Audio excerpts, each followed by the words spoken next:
outside looking in, and I wanna be back on the inside. I don't wanna be left on the outside, all alone.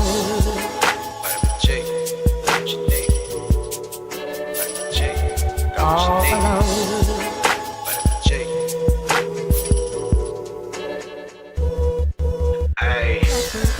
You rockin' with beats, discussing the heat in the streets. Take over the west and the east. I got what you need, a dose of this vitamin G.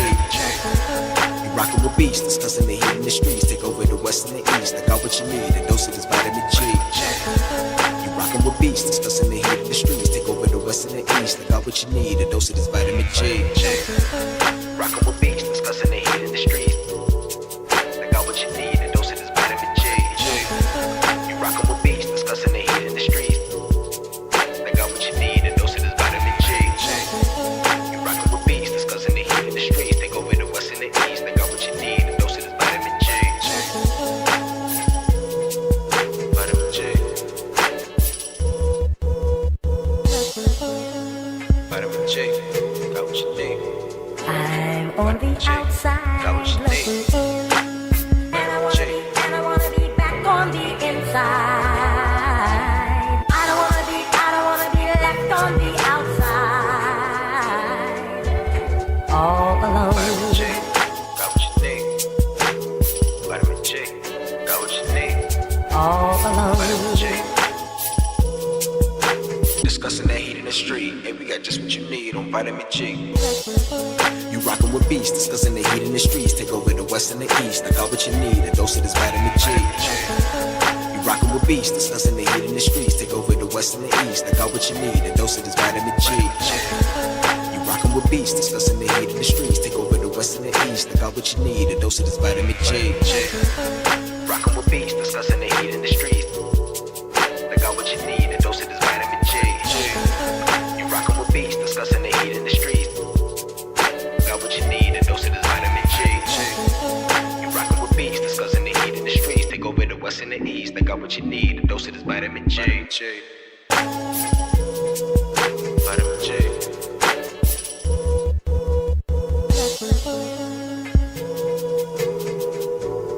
I'm on the outside looking in, and I wanna be back on the inside. I don't wanna be left on the outside, all alone.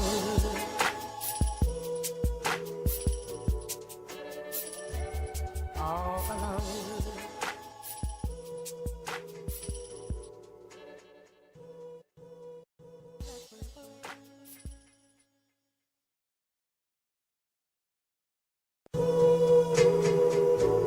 I'm on the outside looking in, and I wanna be back on the inside.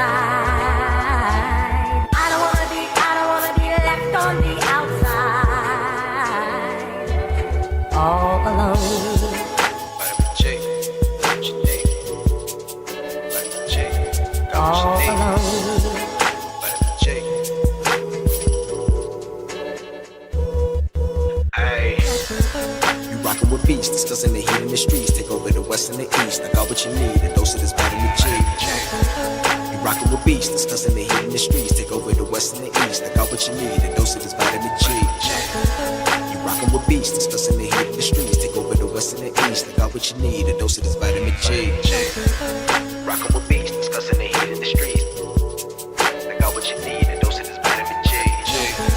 You rockin' with beats, discussing the heat in the streets. I got what you need, a dose of this vitamin G. You rockin' with beats, discussing the heat in the streets. Take over the west and the east. I got what you need, a dose of this vitamin G. Vitamin G. Vitamin G. Got what you need. I'm on the outside looking in, and I wanna be back on the inside. I don't wanna be left on the outside, all alone. Vitamin G. Got what you need. Vitamin G. Got what you need. All alone. Vitamin G.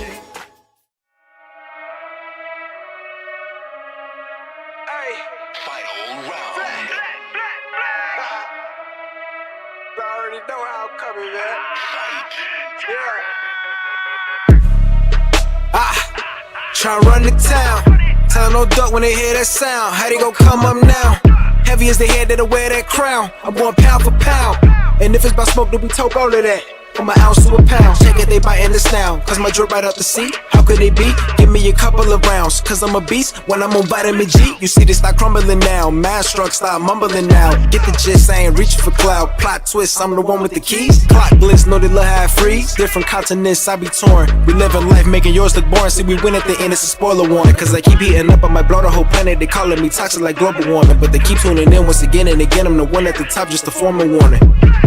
Truly, I'm De Niro when it come to movies. Get De Niro, entertain the groupies. Habanero if you come pursue me. But I hop on the game, too busy rolled up whenever my girl getting moody. Link up with the gang, we all go insane. Catching them bills on the duty. I'm in Stixie, I'm locked in. Bought a box, I was like 10. Back then, used to box, nowadays they ain't throwing hands. Mama said we got more advanced. One thing about me, I adapt, bought a Glock fin. Keep me safe from the block in. The game kept me off the block. Ain't got flex about looting my Ruger. I can shit on you with my computer. See my graphics card costs more than your damn job can afford to pay you. And my monitor, big as hell, detail, so I can see when I spray you. To reload the clip and record the clip is go all say to that SSD. Know a whole lot of trill game heads like me wanna see tuned into that VGP.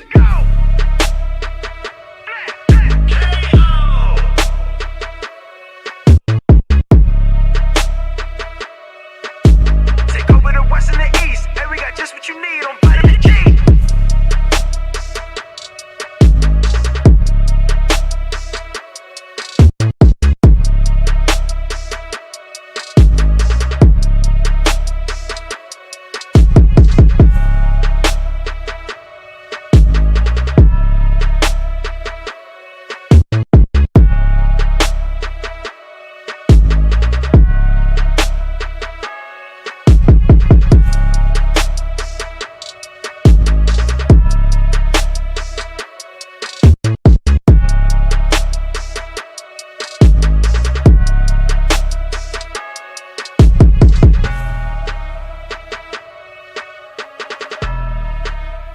I got you. I see it.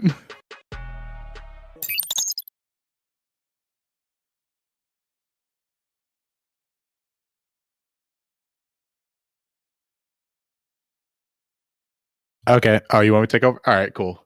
What is going on, fam? Here we are, Nappy, and this is me, Nappy Senshi, with another episode of the Vitamin G podcast. And today, as right now, it's just me and Pharaoh, and yeah, a lot's been going on. We got a lot of crazy gaming news to go over. Nintendo finally revealed something, and yeah, this is my first time hosting. You know, Pharaoh got some stuff he got to do, got some daddy duty, so I'm hosting. So, Pharaoh, are you there? Are you just are you there? Are you not there? Do you want to introduce yourself? If not, then I'll do the introduction. Oh, he's gone. All right, so I'm going to be doing an introduction. How's it going, everyone? As you guys know, Nappy Senshi. I'm your friendly neighborhood ninja, raised in the village and in the hood, aka Baltimore and Detroit. And as far as gaming goes, I have been diving deep into Enshrouded. So if you want to know what Enshrouded is like one of those another survival games. But it's kind of the closest one I can think of that like matches the gameplay of Enshrouded would be Valhalla. But the combat is actually like much better. And the cool thing about Enshrouded is like they have these like areas that are like, no, we're not talking about football, okay? Damn it, man. No, we're not talking. Look, okay, I watched the game. I do not want to talk about those 4 interceptions. It was bad, man. Oh my god. It's okay. We got next season. But anyway, besides that, and thank you for reminding me. Yeah, so Shrouded is a game that you could play that's basically a survival game. You can have up to 16 players basically in the world, and they have like these blue mystical areas where you have like a certain time limit that you could be in these areas, and then after that time limit, you basically die and you become part of the Enshrouded. It's a really good survival game. It has base building, customizing weapons, has magic, all that good stuff. Like Enshrouded is actually a really cool game. besides Enshrouded, play some Marvel Rivals. I still don't have a main yet. Still playing around with characters. I've played a little bit of Call of Duty. I have actually maxed out that little limited time Squid Games tree, and then I thought to myself, like, you know what? I don't think it's worth it because I'm not spending $10 just to get to play as the headmaster. I just realized, like, you know what? I don't want this. I'm good. So, and besides that, controller reviews have been finished. This is one of them. Got the Fortnite Games Power A's Fortnite controller is done. We have the Nexi Warrior controller that's been completed. I do have the Razer Keys Ultra, but it's not here.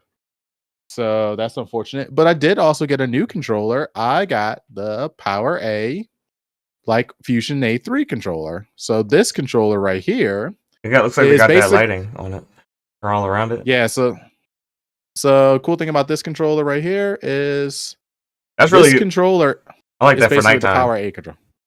Yes, it has a Power A controller. It has 6 programmable buttons. All the keys on this thing are mechanical. And yeah, it's actually a pretty decent controller. Also comes with this like little charging dock right here.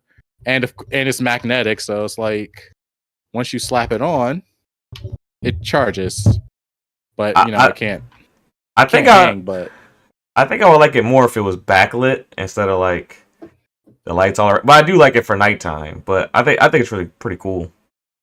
Yeah, I also have another. It's funny because I actually have the Xbox version of the Power A controller, and this is this charging dock, but it's in the case that's like over there. So, pretty much, that's pretty much about it as far as me when it comes to gaming.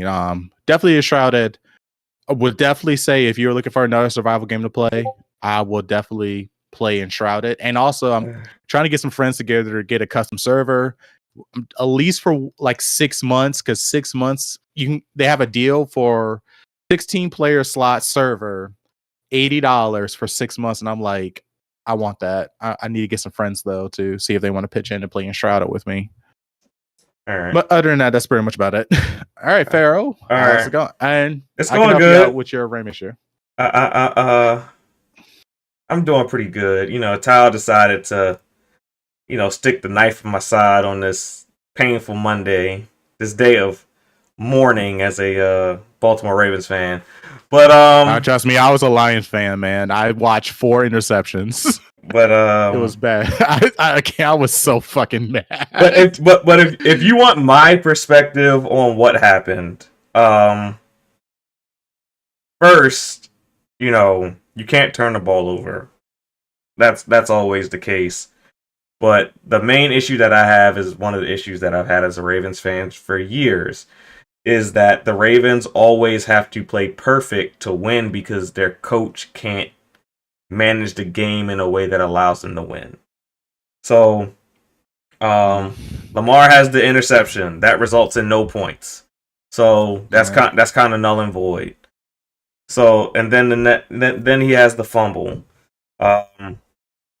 To me, that fumble is a product of what? Okay, just put some little man's here. Just put like some Vaseline on it. You'll be okay.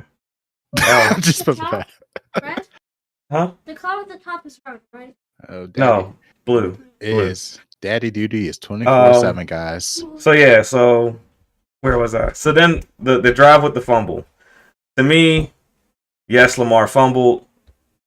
So he does take some fault in that, but to me, the main fault goes to Tyler Linderbaum on that drive. The first play, he gets pushed into the backfield, steps on Lamar's foot, Lamar falls. Next play, he makes a horrible snap. Lamar has to pirouette to catch it. By the time he turns around, fucking Damar Hamlin's in his face, tries to make a miss, fumble, boom. All right, whatever. That drive, I think that fumble resulted in 7 points. So then you're at 17. No, then you're at 14-7, I think.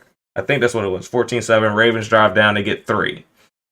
So then, after that, you got fucking Buffalo. They're driving down the field. It's under 2 minutes. Harbaugh decides to get cute and call timeout. And I'm sitting there talking to my homeboy on the phone. He couldn't make it because of the weather. So we usually watch the games together. And I'm like, why is he taking the time out right here? He's giving them extra time to score. They were content taking 3 after they threw that screen pass, and it was for negative yards. They was content going for 3. But no, Harbaugh, he calls these timeouts. They take a shot play, get the PI. Next thing you know, they get 7. So instead of going in the half 17-10, it's now 21-10. And Buffalo gets the ball back coming out of half. So that pissed me off. So then the Ravens, they come out. Defense shut everything down in the second half. They only gave up 6 points in the second half, 2 field goals. So, but the offense was clicking in the second half. It was cooking. Derrick Henry was starting to break off big runs. Justice Hill was breaking off big runs. Likely and Bateman was making big plays. Everything was cooking. The Ravens were on like their 3rd consecutive scoring drive, so they were literally about to win the game. Harbaugh chases points going for 2 when he didn't need to. When they got that first touchdown, so they would have scored 10 points in the 3rd quarter, and they would have probably scored 10 or 14 points in the 4th quarter. They would have been fine, but no, he got to chase points. And then Mark Andrews has the fumble, unfortunately. But honestly, I don't think he fumbles if you manage the end of the first half, because they would have been in the 4th quarter. They would have been up 3 points on that drive already. So you're not trying to make an extra fucking play.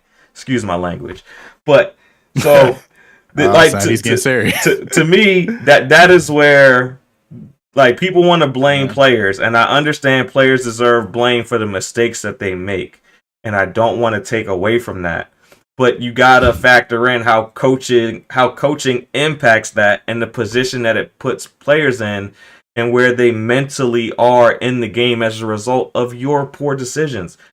If Harbaugh doesn't point chase, and he doesn't take them timeouts when he doesn't need to at the end of the half, the Ravens are in the 4th quarter where Mark Andrews fumbles that ball in that 4th quarter. They're up 3 points. They're calling the game much differently at that point. So yeah, that's my synopsis of the game, and why most of my blame actually goes towards Harbaugh. But I understand you can't turn the ball over.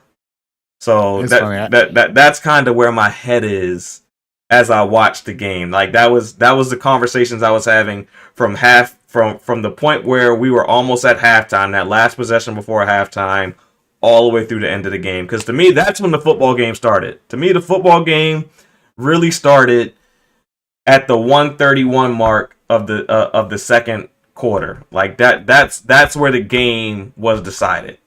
So yes. That's kind of my synopsis. But we can get back talking video games, because that's a much happier place for me. All right, and that's why we're here doing the VGP show today. That's why we're not watching Notre Dame and Ohio State, that fucking garbage that's on TV right now, because both of those teams, I hate them.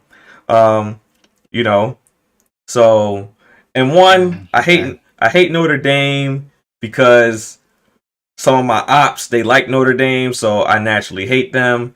And then I'm a Maryland fan, so I hate Ohio State now because we joined the Big Ten and they're in our way. So that's the source of my hate for those 2 teams. I do not call Notre Dame Notre Dame. I call them piss helmets. That's what I call them. Because they have the gold helmets. So yeah, that's what I call them. Piss helmet. Yeah. Piss helmet, and then I add another cuss word on the end, depending on like how bad I'm talking about them. So, but yeah, that's how I refer to Notre Dame. Right. And so yeah,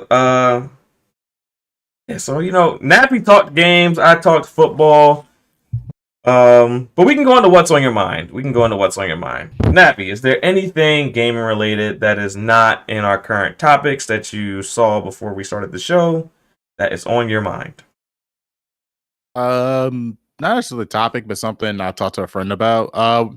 There was like another PSP Vita game that got re-released onto PlayStation 5. Oh wow. And PC. Freedom Wars. Okay. Remaster, which is the remaster of the Freedom Wars game on the PSP Vita. And me and my friends were talking about it. It was like, why won't Sony release some of their original PSP Vita games on mobile? Well, is that I mean, I know is that a SIE game, or is that just like a game that was on the Vita? it was a game on the Vita, but like Sony put a lot of money into it because it was one of those games that was supposed to help save the Vita, at least in the Western audience, because of Oh, so that is a SIE game. So yeah, they could do that. Yeah, so it was because me and my friends would talk about it. Like we was like, you got God Eater and God Eater Rage Burst 2, which was a PSP Vita game. Could run on my mobile phone fine. Would love to actually have that be official game to play on mobile where we could team up and play. Is a perfect game for that. Freedom Wars is actually, even though it's a remaster, you could tell it's a remaster. It is definitely one of those games that's designed for you to pick it up, play a couple matches, progress the story a little bit, and put it down. Well, And then there's like the Assassin's Creed game that was on PSP Vita with the black female assassin, where you could do a couple missions and then you could put the game down. Like there were so many PSP Vita games that were actually really good that I think would get new life if Sony just was to make like a Android iOS online store for you to purchase and download these games onto like phones. Remasters are good for PC, but I'm just saying. Yeah, we're definitely going to talk about that, especially with our first topic of the day. So, but that's it. I'll kind of save my thoughts for the first topic on that one. No, not Assassin's Creed Assassin's Creed Freedom, Toshi. That's not him. That was Assassin's Creed Liberations. There was a black male assassin, there's a black female assassin. The black female, I believe she's still alive. The black male, he unfortunately got killed. That's standard protocol. We expect nothing less. So if you get Assassin's Creed Shadows, just know how that's going to go. Yeah, you ain't gonna make it. But yeah, so you know what's on my mind? Because it's literally sitting right beside me right now. What's that? Never put garlic and ginger together. Apparently, it's not a good combination. Because I was down here, I have it in a sealed bag, right? So I have it in a sealed bag. Right. It's not game related. I have it in a sealed bag. But I was sitting down here today, like doing my work. I didn't have work today, but I was doing some training, upskilling in my profession, as they call it. So I'm sitting here chilling. I'm like, what the hell is this smell? Like, it smelled like rotten food. So I'm like, what is this smell? I don't know what that is. And I'm like, I don't have any food down here. Like, I don't consider like pure garlic by itself food. I use like I eat garlic cloves during the winter to boost your immune system. And oh god. And garlic and I do pure garlic too, but I put them in the same bag. And they've been in the same bag for like a couple days. So I'm like, what the hell is this smell? And I'm sitting here, and then like it takes me all the way till nighttime to be like, I see the bag. I was like, is it this bag? And I couldn't believe it was. Man, I put my face in the bag. It was definitely the bag. Then I looked at it. I could see where the garlic and the ginger was touching. There was like some type of foam forming, like right at the point where they were both touching. Because they both last a long time individually. Like I literally just bought them, but when they were put interesting. So yeah, no, don't. Yeah, so what's on my mind is don't put garlic and ginger together for a long period of time, more than a couple of days, because that shit starts to smell really bad. I was over here thinking I needed to take a shower. Like I was like real self-conscious. I was smelling my clothes because like I don't eat down here. So I'm like, what is going on? So funny thing about smell, I learned this in science class. Yeah. The easiest way to make like a stink bomb or like a smelly or like a smell bomb or something is eat a burrito. Jasmine. Well, besides eating a burrito, take jasmine tea and boil any meat. Any cooked meat boiled in jasmine tea will make like a rank ass stink bomb. I learn new things every day. Garlic and ginger don't go together.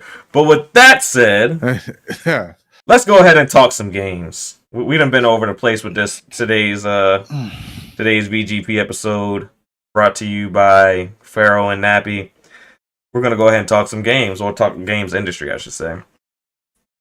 So, PlayStation has canceled 2 more games, announced that there's gonna be a round of layoffs as a result of these cancellations, and this makes 9 canceled games of the 12 that were in development, that were live service. Mind you, I think Sony only has like 18 development studios altogether. So 18 development studios, 9 of the games canceled. I think only, and I think 3 have come out. Helldivers, that new GTA game that came out. I don't know if that was one of the 12. It's a free-to-play GTA. Gran Turismo, not GTA, Gran Turismo, I'm sorry. And Concord. And they still have, Fair Games that's coming out, or supposed to maybe coming out. And they have Marathon, and I think that's it. I think they got 2 more. I think that's the only 2 live service games they have in the pipeline now, and it's those two. Those 2. One of the games was confirmed to be a God of War live service game.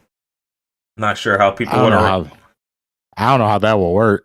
Yeah. Well, if it takes place in the God of War universe, like you could be like a little demigod, maybe fighting other. I mean, he jumped from one universe to another. What did he do? He went from like Greek to Greek to Norse mythology. Yeah. Yeah, I'm about to say he killed all his gods, so he had to find some new gods to kill. Yeah, so I can see how they could make it if it takes place in the world. You're obviously gonna be a much lesser character than Kratos, if you're in this world. But yeah, I mean that would have been interesting to see if they pulled that off. But yeah, Sony is I think I've been documenting this with my opinions for a while, but I think Sony's pretty much in a free fall. Ever since I would say Jim Ryan took over. So, and I think when Jim Ryan took over, I said it was a horrible decision, and looks like time is continuing to prove me right. Nappy, what are your thoughts on everything that's going on with PlayStation? And I'll bounce my thoughts off of yours, since it seems to be a 2-man show tonight.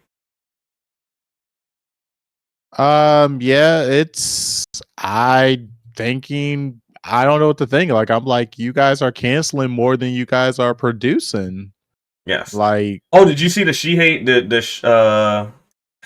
I don't want to say his first name. I'm about to mess it up right now because I'm tongue twisted.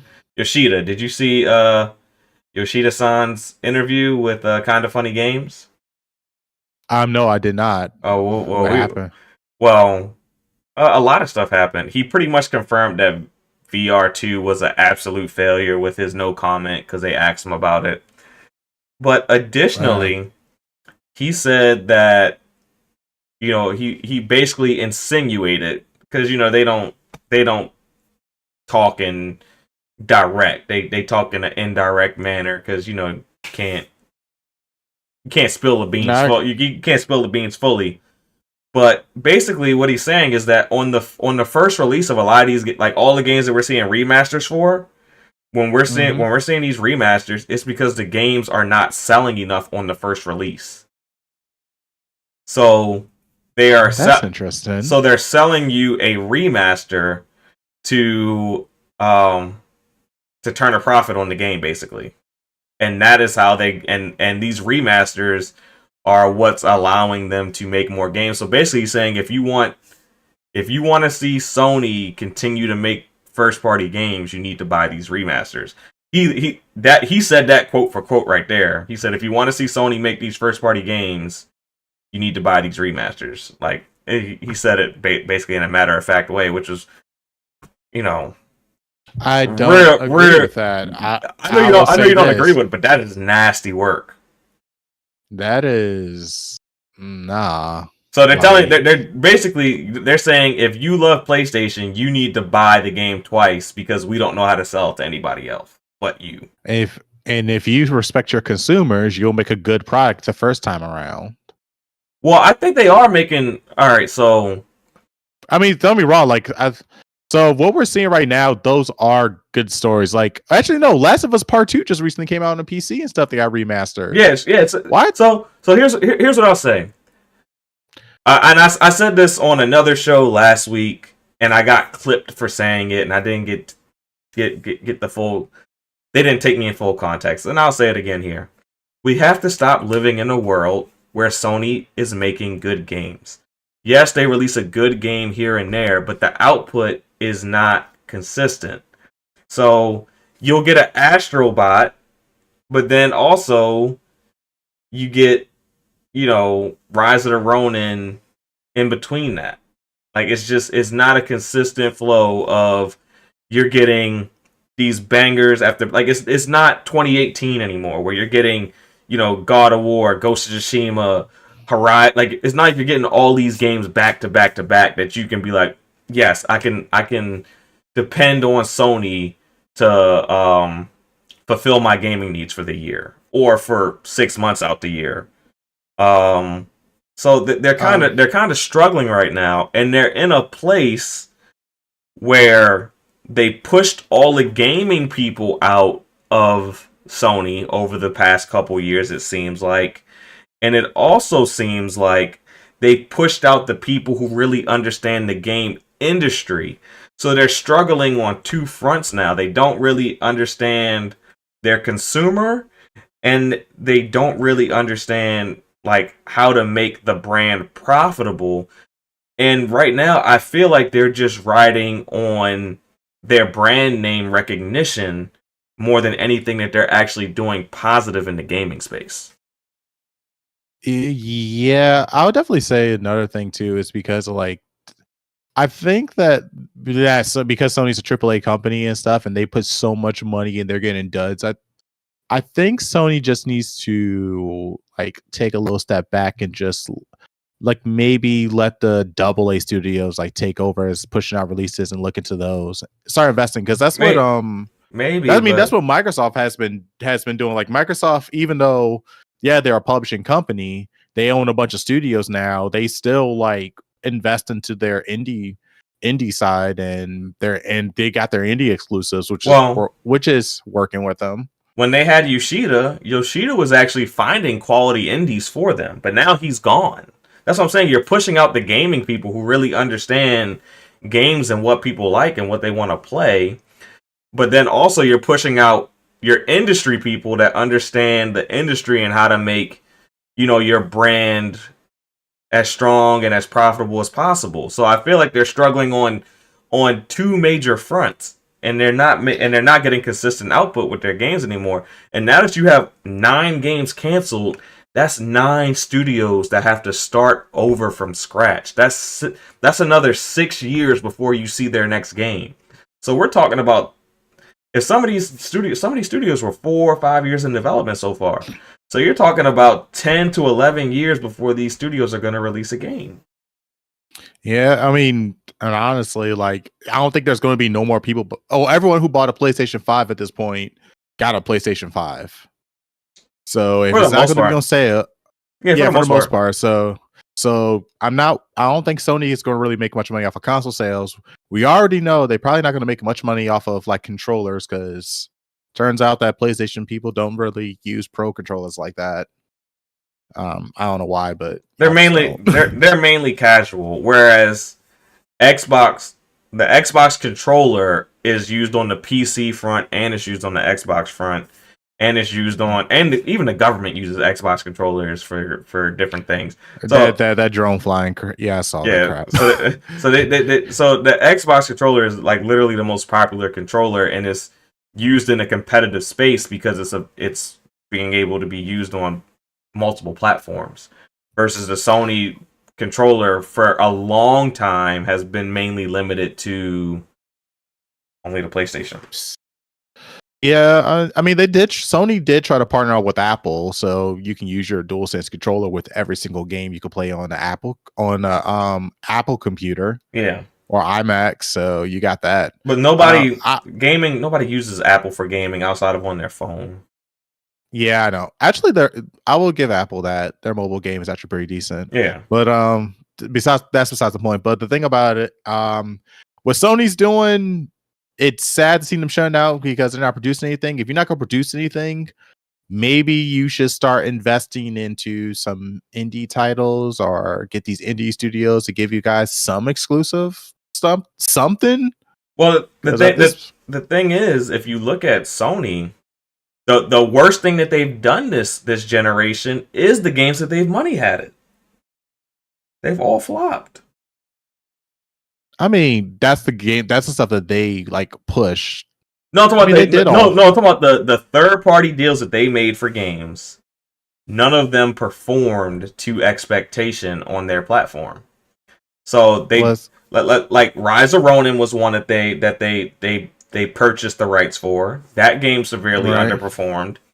Stellar Blade, the studio that made Stellar Blade was happy with the game, but the sales were not. But that was their first foray into making a console game. So if you sell a couple million on your very first go, you're gonna be happy. But Sony did not money have that game, thinking that it was only gonna sell 2-3 million copies.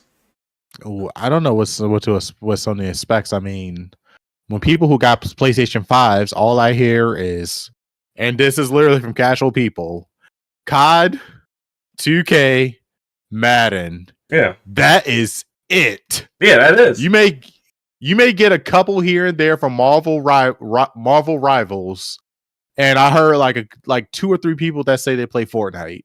Yeah, see, like, but I would dare to say that, like, when PlayStation does a state of play of people who have a PlayStation 5, I would say maybe 30% watch state of plays or watch their showcase. I'd say probably 30%. So out of 65 million, 30%, we're talking about maybe 20 million tops are watching. And then of those, of those 20 million, maybe 5 are buying a game. Yeah, it's gonna be really hard for, like, because think about it, if their player bases are stuck on these like 3 to 4 games, and you trying to convince them to go somewhere else, it's going to be difficult. It's going to be extremely difficult. I mean, and then it's really hard to see play Sony's player base play anything else besides 2K, Madden, and COD. And another thing is the issue that PlayStation really has is that they started out as a third-party box. I'm talking about all the way back to PlayStation 1. And even though they've made games for decades, they've never become a first-party box. And what I mean by that is nobody is buying a PlayStation strictly for PlayStation games. I know your Sony diehards want to act like they do, but there's a difference where people who buy a Switch or buy a Nintendo, they are buying a Nintendo game. They are guaranteed to buy a Mario, a Pokemon, a Legend of Zelda, a Smash Brothers. They're guaranteed to buy one of your Nintendo IPs. Guaranteed to get at least one over the course of owning that Switch. It's a lock. It's 100% lock. And I would say it's about a 70 to 80% lock on Xbox. That if you buy an Xbox, you're gonna play one of the Xbox games. And I'm saying that before purchasing ABK and Bethesda. Most people who buy an Xbox is because they want to play a Halo, a Gears, a Forza, a Fable. They want to play one of those games. Honestly, I don't even know how. It's hard. If Xbox told me they're operating at a profit, I would be shocked at this point because, I mean, besides Game Pass, which is probably their recurring revenue, and of course, their Xbox controllers can be used on multiple systems. If Xbox gaming division right now has told me they're operating at a profit, I would find that hard to believe. Well, because let me ask you this. Let me ask you this.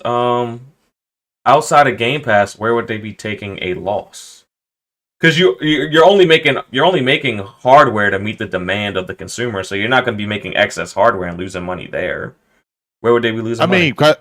I mean, their games are performing well. They don't. Well, yeah. Oh, yeah. They own Call of Duty now. They own Call of Duty's been I dropping. say they own Call of Duty now, but even then, Starfield sold very well when it dropped. Indiana Jones, from what we know so far, has sold pretty well. Well enough that Disney wants to do 2 more games. Well, So I was shocked about. I was actually shocked about that one. yeah, so I'm about to say, like- these kids don't know Indiana Jones, so who bought it? Forza Horizon 5 has done very well for them. I'm just thinking about games that dropped. Halo Infinite, that game could be considered probably a profit loss for them with how much money they put into the game and how it hasn't necessarily been this boom of a live service. But for the most part, Xbox's games have performed pretty well between Steam and Xbox and Game Pass. Yeah. I mean, there's a lot of titles. I haven't seen anything like besides Indiana Jones, which I honestly haven't yet to play. I didn't know Indiana Jones was considered like one of those day one release heavy hitters. Well, you got what games have Xbox released this generation? Xbox Series X. Let's see. Besides Indiana Jones, you got Psychonauts 2. Oh, they're live. That was a long time. But that was a long time ago. They're live service. Recent. Cole's making a great point. They're live service games. They have a bunch of live service games that are doing very well. They got the Minecraft money. They got the Call of Duty money now. They got the Sea of Thieves money. Forza. They got like 12 live service games that are all doing well. Diablo. They got a bunch of live service games. Is Diablo doing well? Well, yeah, I forgot. They bought Activision Blizzard. Yeah, Diablo. You gotta throw all those games under their umbrella. World of Warcraft. They got all those games that are doing well. That's on the live service side, and then on their single player side, the games are doing pretty good. What's good? 108. Thanks for coming through. Mike. I give him that. Google. Rob, I give him that. Minecraft is good. Minecraft is stupid money. Looking at it from an Xbox perspective, the only place that I think they would be like really losing money is at the moment would be integration costs of integrating ZeniMax and Bethesda. Like there's still some costs associated with that they're incurring. And 2, it would be hardware. 3, it would be Game Pass. So if Game Pass is not if Game Pass does not have enough sales or enough subscribers to make it profitable, I can see them losing money there. I don't really see them losing money on hardware because you only make it based on demand. So I think they're pretty smart about their supply chain and how much they need to make. Plus, they got Daddy Microsoft can always throw money at the gaming division if they want to. And then another place don't have that luxury. Another place where Xbox could be losing money is in cloud. Like they're like getting that cloud infrastructure up and running. It's an investment, but until it turns into a profit, you're going to be losing money there. Yeah. I already know that cloud service is not. It's going to be like a good decade before that becomes like consider like a full-fledged profit. Because even like outside of gaming, like the Azure like thing was Amazon said, "Oh, we operated this server stuff at a loss," and they were losing money every year, but then they said they almost got a profit. And I was like, what do you mean you almost got a profit? Y'all everywhere. Yeah, so from gaming, government, all that stuff. And Microsoft the same thing. They got gaming, government. Yeah. So I cannot believe, as big as their Microsoft infrastructure is, I cannot believe that like they're making like an extreme profit off of the Game Pass. Cannot lie about their shit. They made 21 billion last year, and where Sony made 28 billion in revenue. Okay. Yeah. Like I said, I think Xbox is doing fine. But Sony, on the other hand, I feel like they just can't get anything right at the moment. Like not like when's the last when's the last time you could like definitively say like Sony had like a strong year? Like I'm not talking about like with them because I think last year was a strong year for them because of they had some big third party games like Final Fantasy VII Rebirth, Helldivers did pretty well. Astrobot did pretty well. It ended up winning. Well, it didn't do well financially, but it did well as far as recognition, getting Game of the Year. But Yeah, 'cause- but they had some strong games, but nobody's buying them. So like they need to understand well, they like Sony really needs to understand their audience, and like with them canceling games left and right, like even with the live service thing, why would you buy who would buy the next Sony live service game, and why would you buy it? Because if you bought Concord, they killed the game 12 days later. and gave you a refund. Yeah, but Legally. the next time they won't give you a refund. The next time they're going to keep that game alive just long enough that they don't have to issue you a refund. They're not going to be in the business of giving people their money back and taking $500 million loss on game after game. Like what if these last 2 live service games come out, best believe they'll be live for at least 6 months. I guarantee. Yeah, well, I mean, I think what they Sony should go back to do is probably making good single player story games. Nobody's I think buying the them. That's the problem. I mean, then maybe because the only time the best time I've probably seen for the PlayStation 2, I mean, for Sony was like the PlayStation 2 where they weren't even worried. They had a couple games here and there, but majority of the games, like these third party weird games, like I remember. Like maybe they should take a step back and focus on maybe like 1 or 2 or 3 games. But I mean, see, I don't think Sony starts fixing their problems with making games. Actually, I mean, it sounds like as a game company, what you should do is make games to fix your issue. But I don't think starting with games is their problem. I think they need to start with identifying who their fan base really is, or identifying who they want their fan base to be. And I think that's where you have to start. And then I think you have to start building a relationship with those gamers.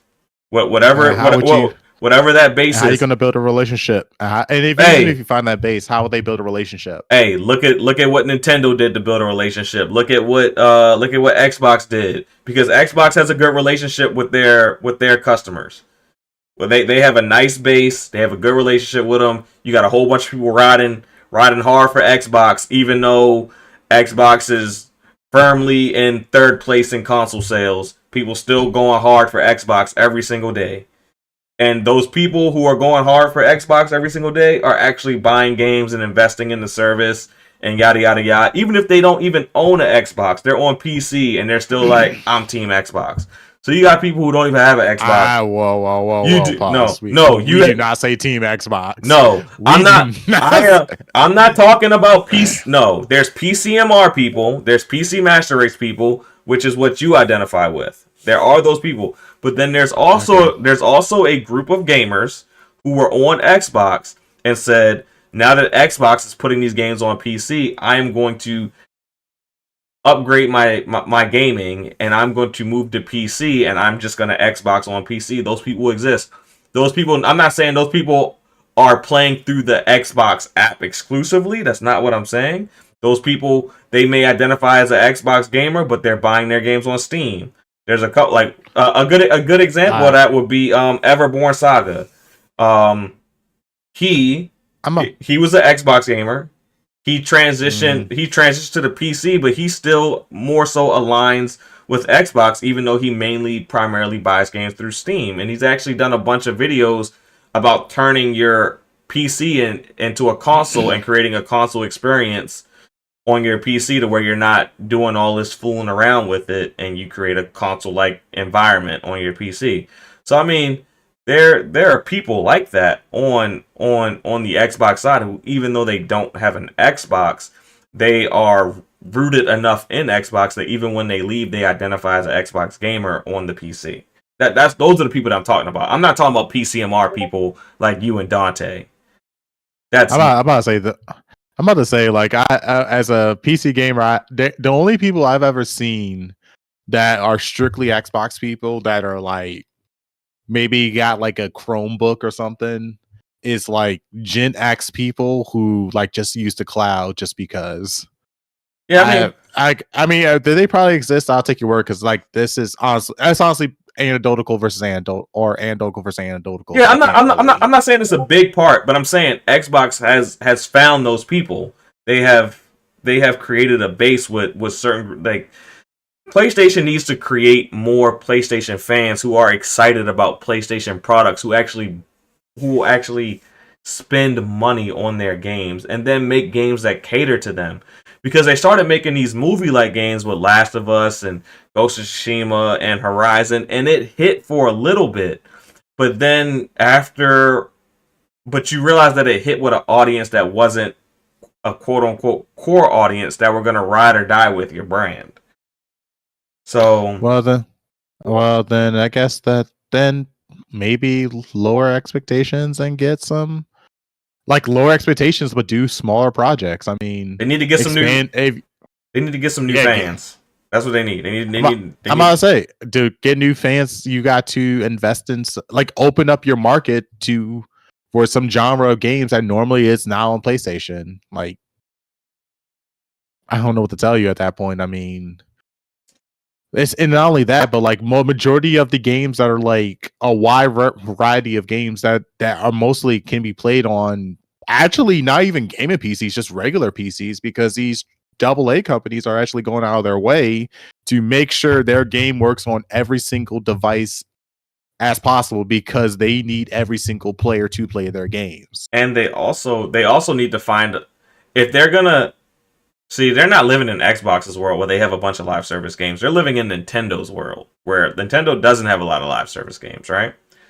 So I'm not saying live service, just no, I'm just saying in general. They don't, because if you look at the most played games chart, most of the games that are most played every month are live service games. Whether it be your Roblox, your 2Ks, your Maddens, your CODs, your yeah, you can't beat the live service, but I'm just saying no, but I'm saying if you're gonna live in that world where you don't have the live service games, you gotta find a way to get your games to get in where they fit in and still sell.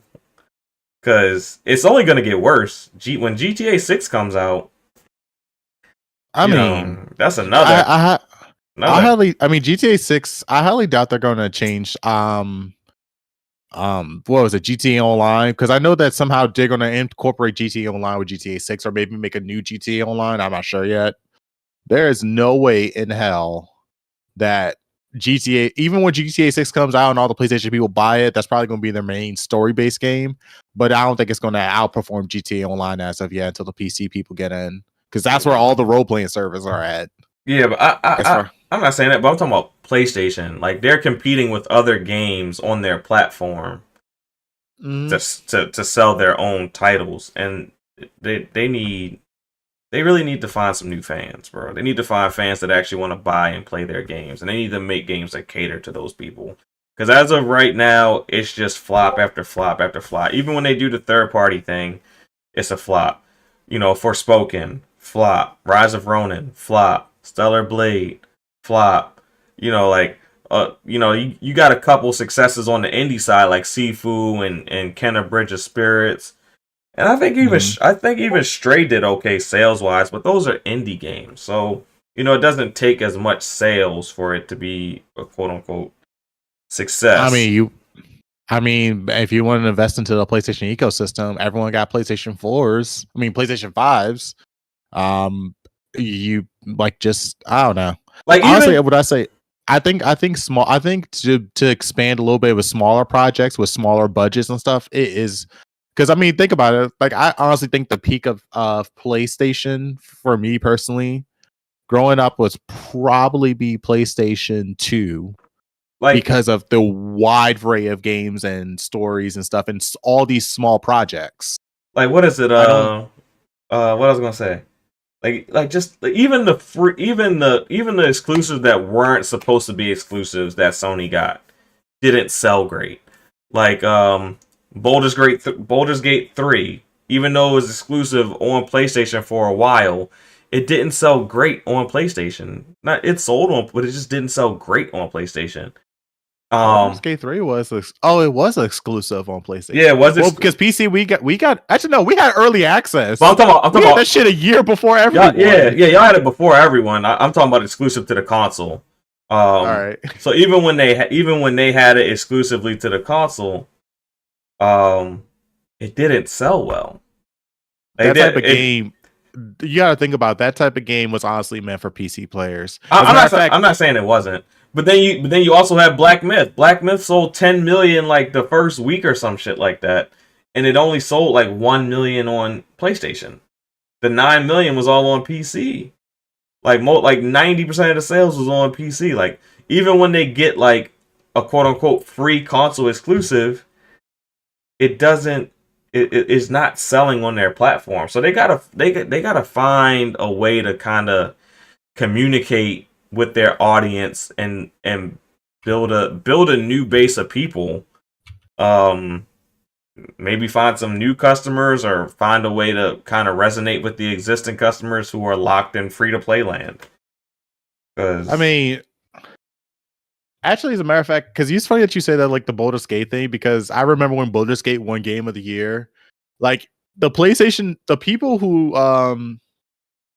like a good example of like someone who's like strictly on PlayStation was, like streamers like Kai Cenat and like Agent 001 or something. Yeah. Both like, well, Agent, all he is a 2K player, and he's like PlayStation, but all he plays is 2K, maybe a little bit of Call of Duty, but only 2K. Kai, he kind of steps out, but he's like a 2K, Madden, maybe a little bit of Call of Duty. Yeah, I mean, only way that Sony can honestly branch out from those type of gamers is honestly making different genre type games. Making Astrobot is a good game. I mean, it's just honestly, even if they were to branch out and make new games, I think it's going to be even difficult because you can play the same party games on cheaper hardware, so they will have to make like smaller type family fun games that can only play on their consoles, but they got to convince the buyer to buy that console, and those type of people who are into those type of genres of games usually would just get the cheaper hardware and still get a decent experience. So I don't know, Sony's fucked. Yeah. I just the more I think about it, the more I realize like you want them to branch out to find new audiences, but they do need to do that. Nintendo is the family friendly local co-op couch sessions. And not only that, a lot of these indie titles that even if they do go on Nintendo, they also go on PC. So yeah, I'm actually I agree with Poe that Sony needs to get a little leaner and kind of just let their box be more of a third party box than doing a lot of heavy first party games. But what I'll say is that if they do that, how do they compete against PlayStation? How do they compete against Xbox and Nintendo long term? Because if you only turn it to a third party box, at some point, with everything that Game Pass offers and with all those first party games that Xbox now owns, and then Nintendo being Nintendo, if you don't offer anything that makes you different, how much longer is your box viable? I mean, they're going to have to. That's what I'm saying. Like Sony is going to have to come up with something, but that is like the best experience on their platform. Because even, I mean, their online isn't great. Their subscription service isn't great. So if you don't have great games that are unique that you can't find anywhere else, I don't see them surviving. I think they need to reach out and be more involved in the gaming community, build relationships, build a fan base, host some more fan friendly events, and find games that resonate with the people who are showing up to these events and talking about these games and playing these games, and then make games that cater to them. Because right now you got a bunch of fanboys out here talking about everything you're making and acting like it's great, but when it comes time to put up or shut up and buy the game, they're not buying the game. And I'm not gonna act like Xbox fanboys are buying every game that comes out. I'm not gonna act like PlayStation fanboys are gonna buy everything that's coming out. But the one thing I'll say is that the diehard Xbox fanboys are at least purchasing into Game Pass. So at least when the game drops, I mean, they'll at least play it for, a couple days and give you some free marketing at worst.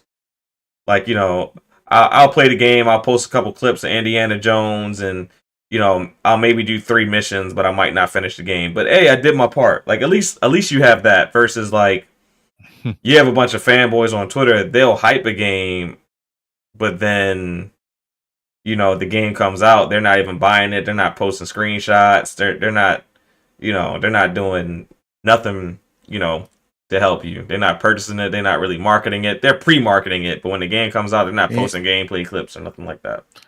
You know what? This is what I say. Sony, you're struggling with money. You guys, for me, like I was telling about what's on my mind. Me and my friends, we were playing the Freedom Wars remaster game, the game that was on the PlayStation Vita that apparently did not do well, at least on the Western side. Got released on PC and PlayStation 5, and people were like, oh, this game's great. I'm able to emulate the original Freedom Wars on my phone. Release all your Vita shit on Android and iOS Marketplace if you need some money. Well, I will buy it. I don't disagree. Sony has a lot of great IP, but like I said, bring back Jack and Dexter 1, 2, and 3, the trilogy. Put that on. You can even have that running on mobile. Like if you guys or do something, I don't know. I agree. They got all these IPs. I mean, I'm just saying. But they think that they don't because they forced all the gaming people out, and now the people that are in charge now don't see the value in those older IPs. I'm just like that's literally that's a whole controller. That's a whole other issue. That's a whole nother issue is that they're forcing out all these gaming people and bringing in people who don't understand the gaming industry, and now you have this CFO of big Sony over your shoulder telling you to go make me some money, and I don't think he's being very patient with Sony right now. That's just my perception of it. I don't think he's being very patient with PlayStation right now. I think right now for PlayStation, for him, it's very much a shit or get off the pot situation. And if he doesn't see an improvement to the point where he no longer has to deal with the PlayStation brand directly, PlayStation's going to look a lot different. I don't know what a lot different means, but he's not he didn't leave the comfort of his regular role to deal with this nonsense and it not get solved one way or another. So something got to shake. I mean, look, hardware's not selling. I mean, you want to reach a platform.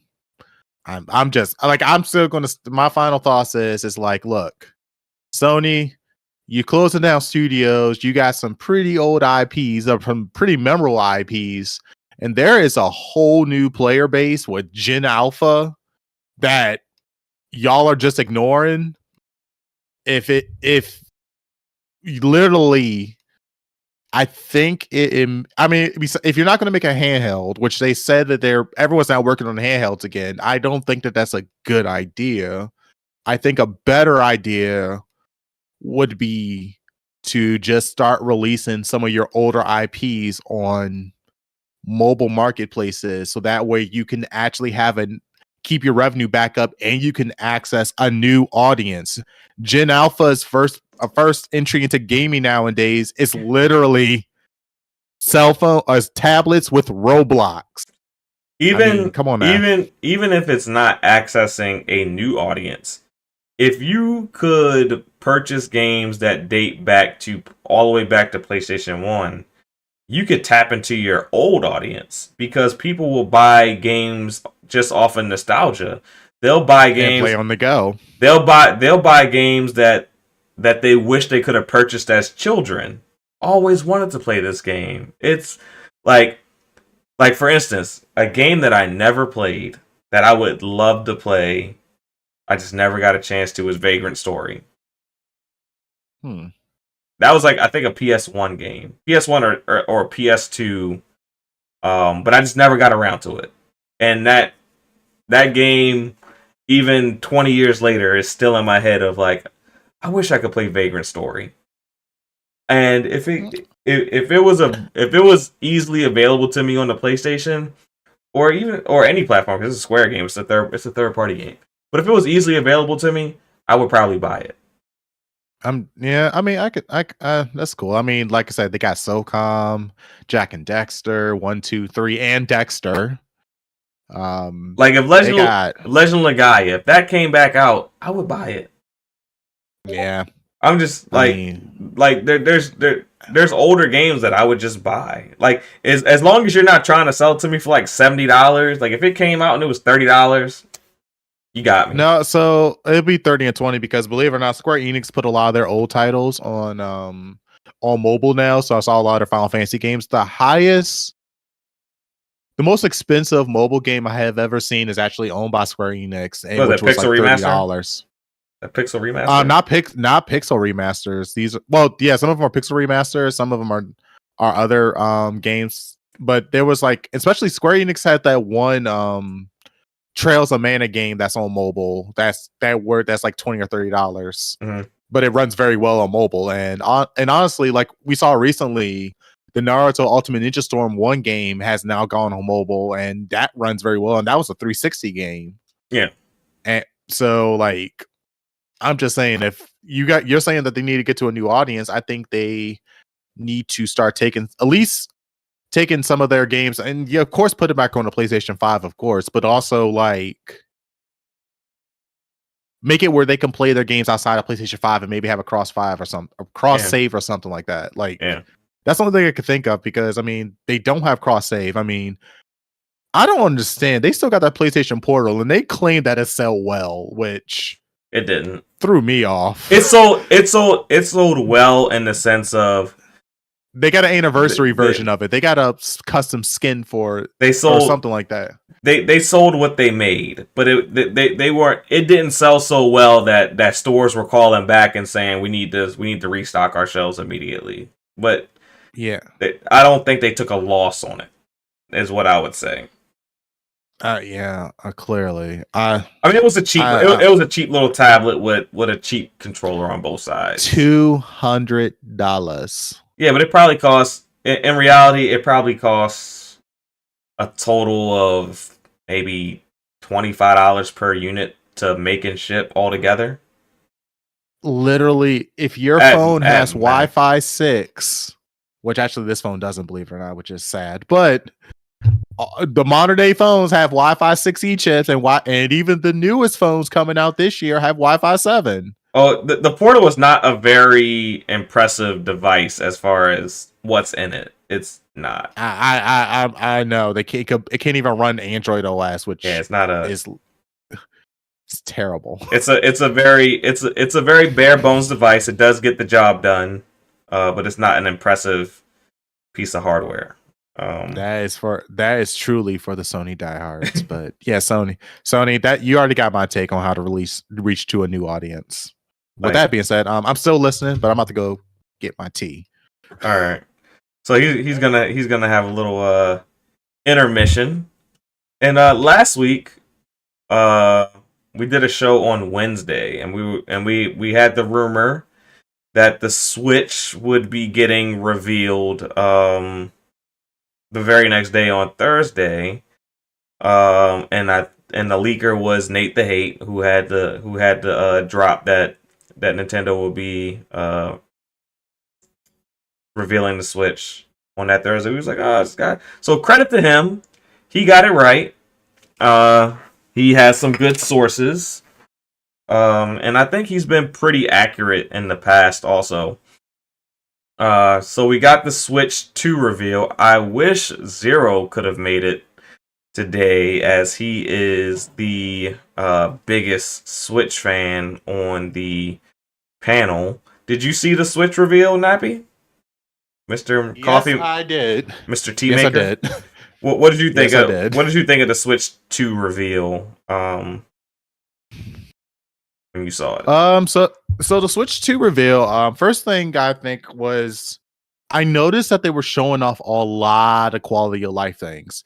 Like I noticed instead of getting rid of the slider Joy-Cons that slides down on the Switch, now they got these magnetic ones that can like break off a dramatic, which I actually think is 10 times much better because the little slide things on the side, I know that it was plastic and it was going to wear out over time, so that was a good plus. They made the Joy-Cons bigger. They made them with bigger joysticks, bigger buttons. Again, I think that was a good idea. And they're Hall effect now, right? I don't know if did they say Hall? I don't remember them saying Hall effect. I think they are Hall effect. Well, yeah, I could definitely see that. That's good because they literally had a lawsuit because of their Joy-Cons breaking left and right center. Besides that,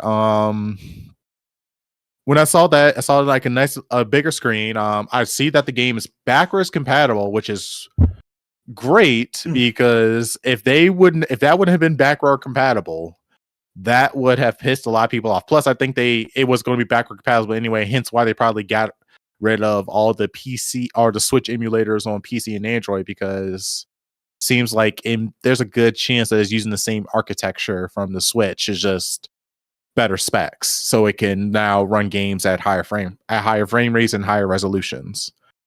What's interest so overall, I think that like showing off just like the base of the Switch and like this just quality of life features is good. Now I want more. I want to know exactly what is this mobile NVIDIA chip that they're using, so that way people can actually tech people can properly scale the performance of this, because I already know as a Nintendo product, people are going to buy it because Mario, Zelda, Donkey Kong, Yoshi, they got all their IPs are locked in on this thing. They already killed off the emulator, so we can't even emulate it on our PC. I'm just curious to see like what's the hardware inside. And even though they already said that like not every single game on the Switch can play on the Switch 2, which is weird to me. I just want to see like what's inside this hardware, what's powering the Switch 2, and like basically should I get it? Now I do think besides that NVIDIA, like this new custom NVIDIA chip, I do think that what they should do at least is invest into their Wi-Fi chip, invest into their Bluetooth, because their Bluetooth is terrible. Input latencies are above 10 milliseconds, which for competitive scenes, people don't like that. Their Wi-Fi, it sucks. I don't want to use a dock to have an Ethernet connection, which I think that's the way you're gonna get an Ethernet connection is with a dock. That is with the original Switch, but when the Switch first came out, there was no way of getting an Ethernet connection. It was just strictly Wi-Fi, and their Wi-Fi chips on the old Switches were not as great. So playing competitive games like Splatoon and Smash it wasn't that great. So I actually, as a matter of fact, I know the new Switch, they have the USB-C, so I'm curious about they should at least increase the USB-C speeds with the newer HDMI outputs that a lot of these phones can do now, which is much better. I do think that they do need to invest into their Wi-Fi chip. I noticed that someone said leaks around that there's probably like 12 or 16 gigabytes of RAM. Now it depends on, is that LDDR4 or is that LDDR5? Because on mobile scene right now, all the high end stuff is LDDR5. Okay. Just putting that out there. So I want to know the specs inside, what's powering this thing. And also I have a feeling that the price is still going to be $300. I think the original Switch is going to get knocked down to like maybe $150 or $200. I was thinking $350 to $450. All right, good. Okay, I can give it $350. I mean, I can see. Actually, I'll give it max $400. $400 will be the max. Yeah, I'm in the $350 to $450 range for the new Switch. Yeah. I don't know if it goes much above that. That's kind of where I was. How do you feel about the new social features that they announced that are going to be on the new Switch? Good. They needed it. The Okay. new social features are long overdue.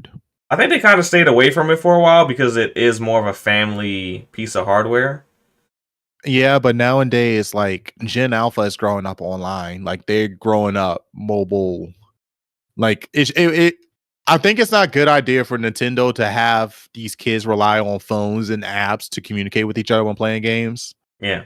I mean, because again, they would probably just put their Switch down, pick their phone up, and play Roblox. Like Oh yeah. there's always that fight for attention. Yeah. And nowadays, like with these short attention spans that these kids have, I think Nintendo needs to keep everything on their platform to retain these kids' attention. I can see that, and I Um, I agree. I don't even know if it's a short attention span anymore. Like there's literally just so many things competing for our attention nowadays in a way that it's never had before. Like even if you go to a website and you're going to look at one specific thing, there's targeted ads like that are based on conversations you had throughout the day. So it's like there's so many ways that these companies compete for our attention nowadays. It's crazy. yeah. I mean, it's long overdue. Again, like I said, I want to see the Tegra chip. I think that they're doing 16 gigabytes of. Well, no, I don't think I don't think it's LDDR5. It's probably LDDR4.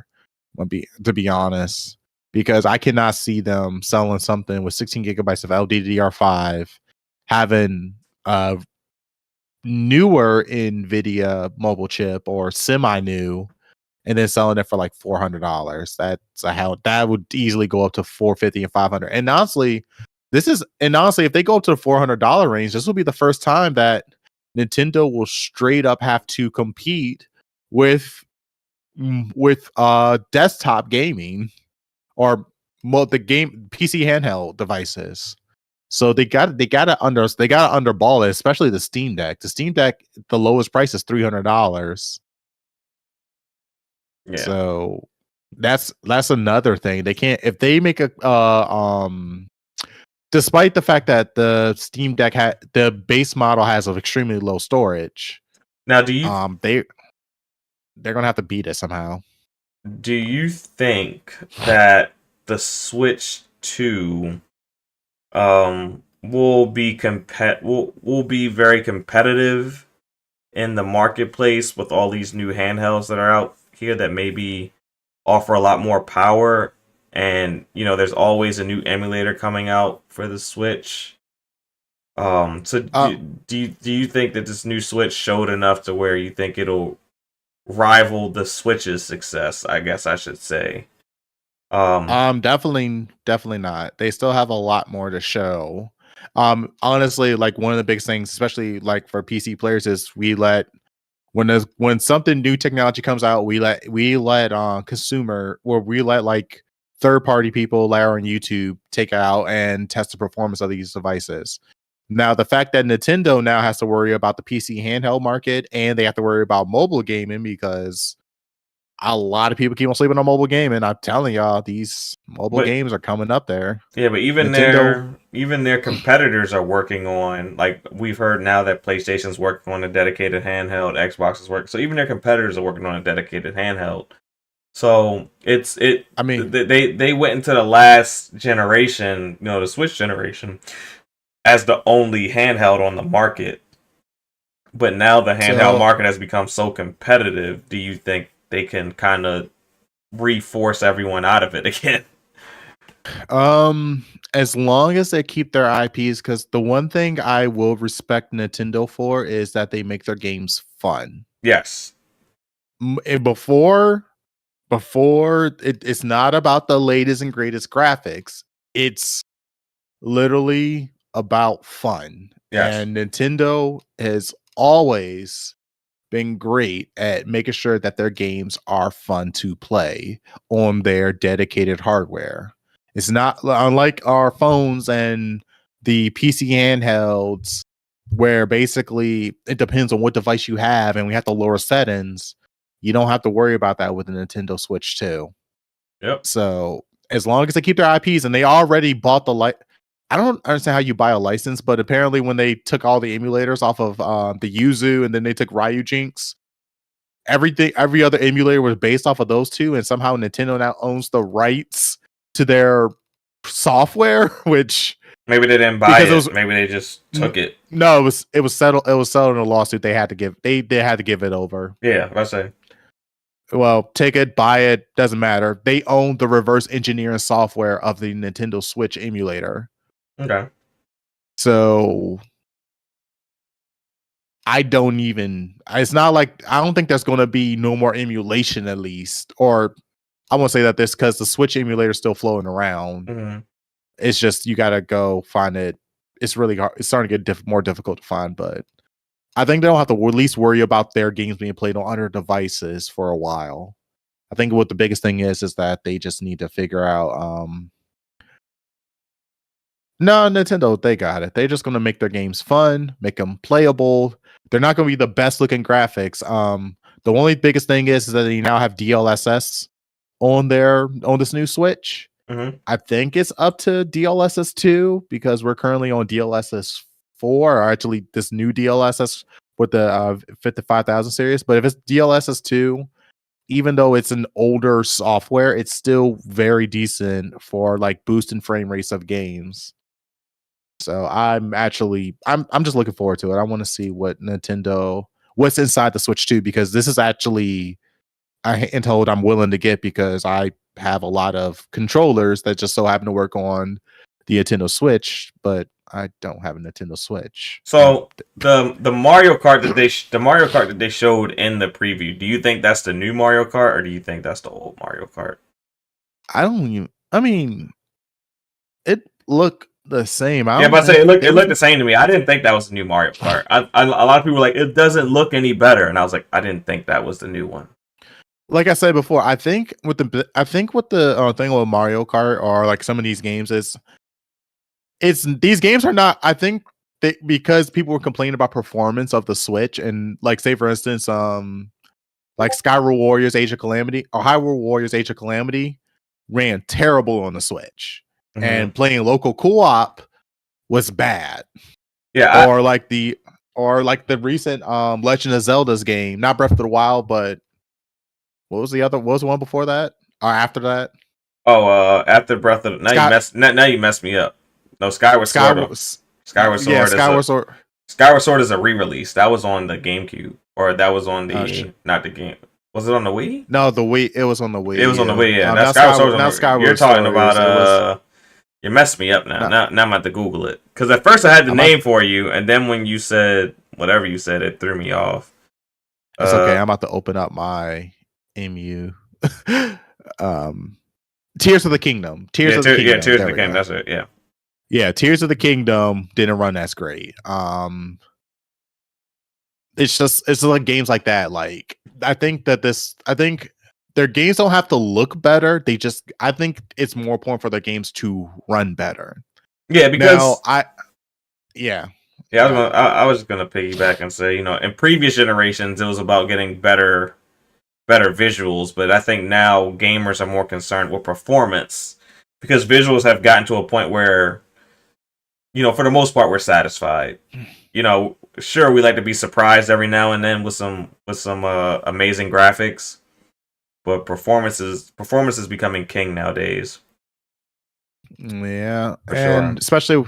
Especially thinking about it with the competitive games, like say for instance, if the Switch 2 had a Wi-Fi 6E chip in it, or a Wi-Fi, I highly doubt it's Wi-Fi 7 chip. I would be shocked if it did, but a Wi-Fi 6 or Wi-Fi 6E chip. So, and it can run games at what, like, it doesn't, I say 10, I understand they're probably going to aim for 1080p with their handheld mode.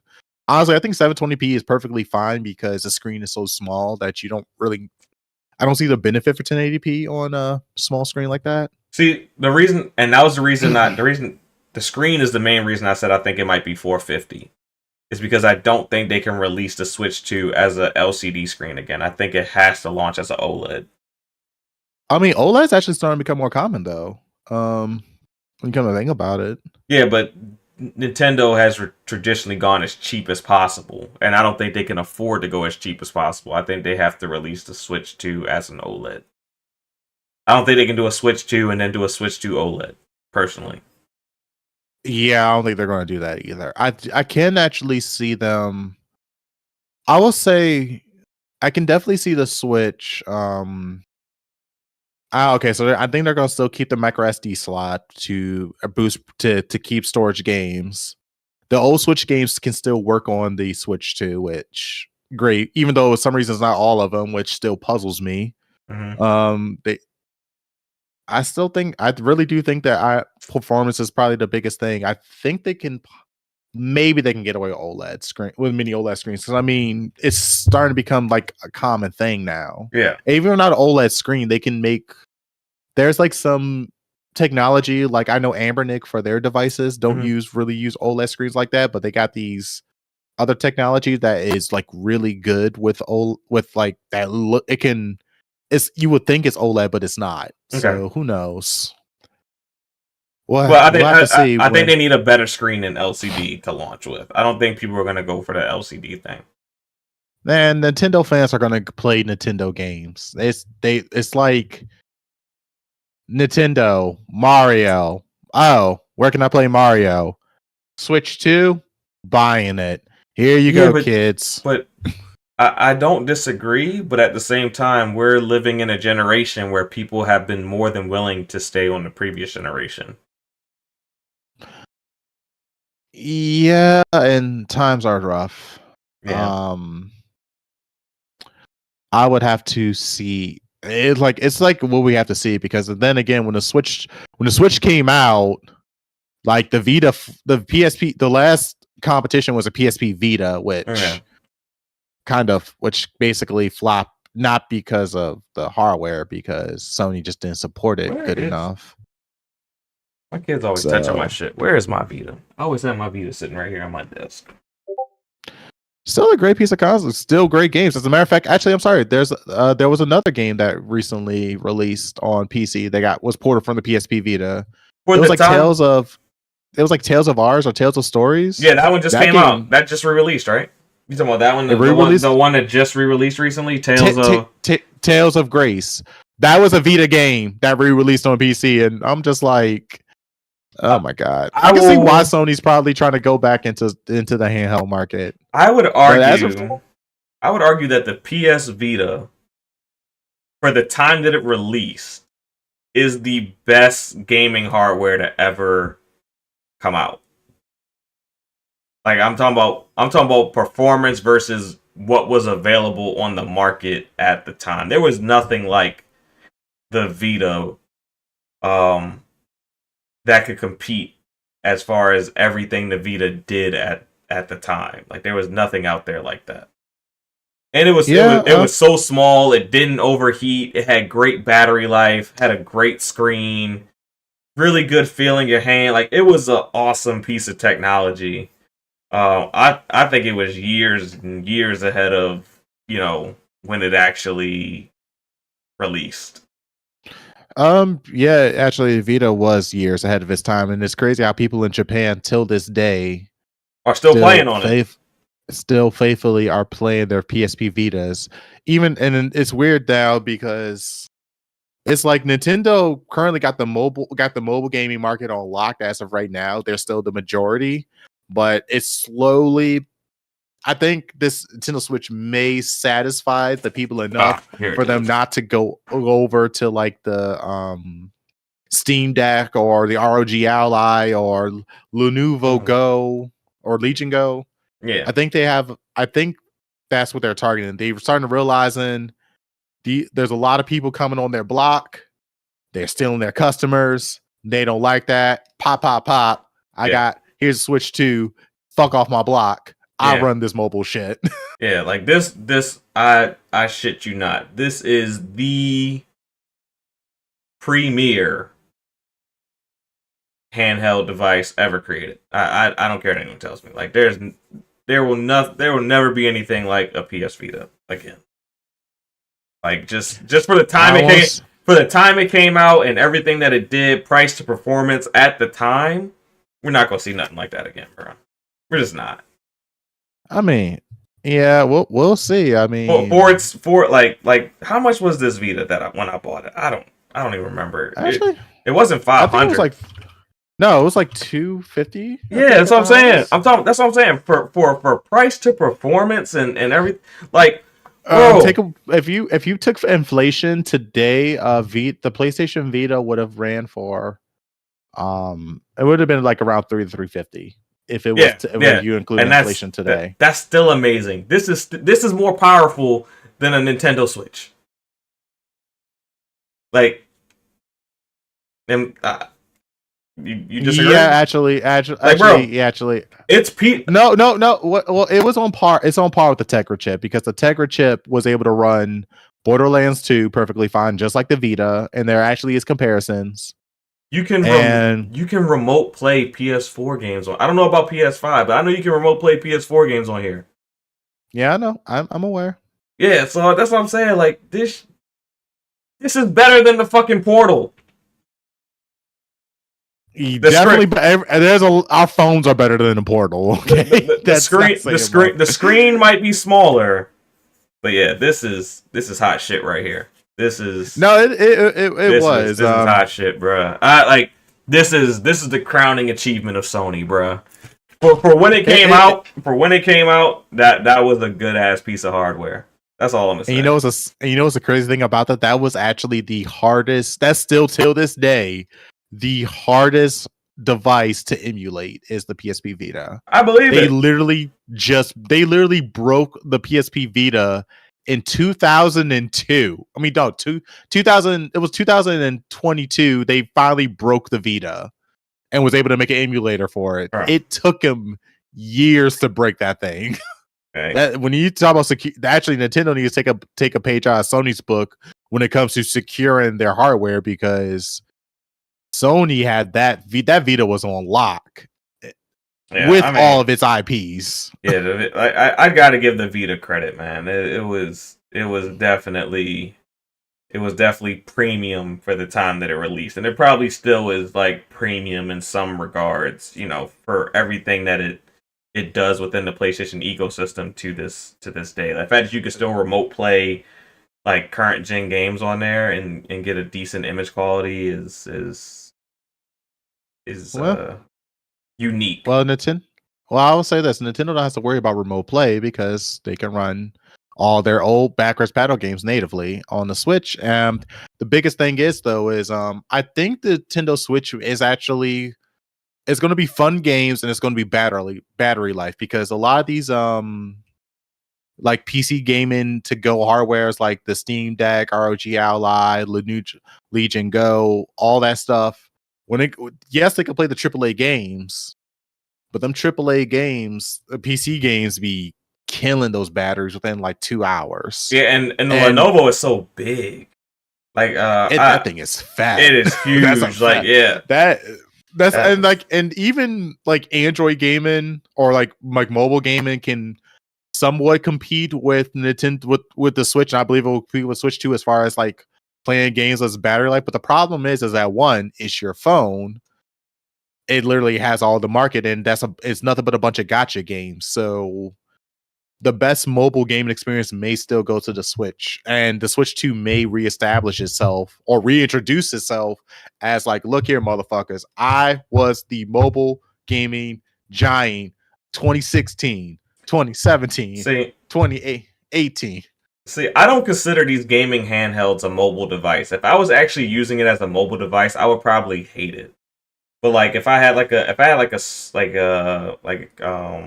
Lenovo Legion or Asus ROG, you know, it would work perfectly for me because I work from home. I could just be in a different room playing my game, you know, with it plugged in while I'm playing it.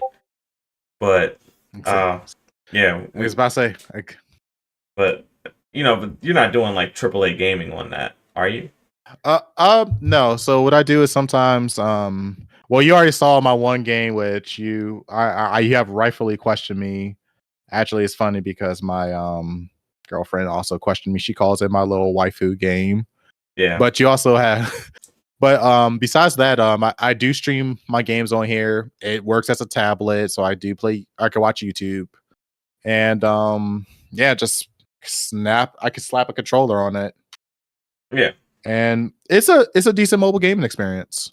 Like Yeah. it does is so, and because it's like dedicated toward the Android marketplace, and the Android mobile gaming is like not as like power hungry as some of these AAA games. It's decent. I do say, but like I said before, I think Nintendo is going to reestablish itself as the mobile gaming giant, because not only will these games probably run better on the Switch 2, but they're not going to burn up that Switch 2 battery. So I think that I think the biggest thing about the Switch 2 is honestly going to be better performance, better battery life, and a better Wi-Fi card. So that way, for competitive on the go, Okay. it would be nice, and it would be nice if you can get like a mobile plan to put inside the Nintendo Switch. But I don't think that's going to happen, because like if they like partner up with like one of these cellular companies, that would be hell, and I don't agree with that. So They wouldn't have to partner. They just have to have the technology in there for you to add it to your plan. They don't have to do anything on there, and they just got to put the chip in. Oh, that thing and make it compatible. Oh god, They there's so many different just got SIM codes. They just got to have a SIM card slot. That's it. Yeah. Yeah, that SIM code is freaking terrible. But yeah, like I said, Nintendo right now, they are mad because a lot of people wrote up on their block stealing their customers. Like, yo, I heard this man selling you three. Look, man, I got this for like 200. Yeah, that's what I'm saying. Now, I don't think Switch will be able to push people. I don't think they'll be able to close the handheld market again, because the handheld market was getting competitive at one point in time. You know, there was a lot of entrants, and Nintendo kind of forced them all out. And I'm still shocked they did that with the Vita. How they beat the Vita. That's still shocking. yeah, so that's what I'm saying. They like the handheld gaming space was a thing. You had Neo Geos, you had a bunch of different handhelds. Oh, those were very small, man. You're going way back. These people don't even know what you just said. Hey, they probably don't, but I remember growing up, you had a lot of different options for handheld gaming. We did, man. You had a lot of devices that were better than the Game Boy and the DS and things like that, but Nintendo was like, we don't care. But I don't think they'll be able to get away with it this time around.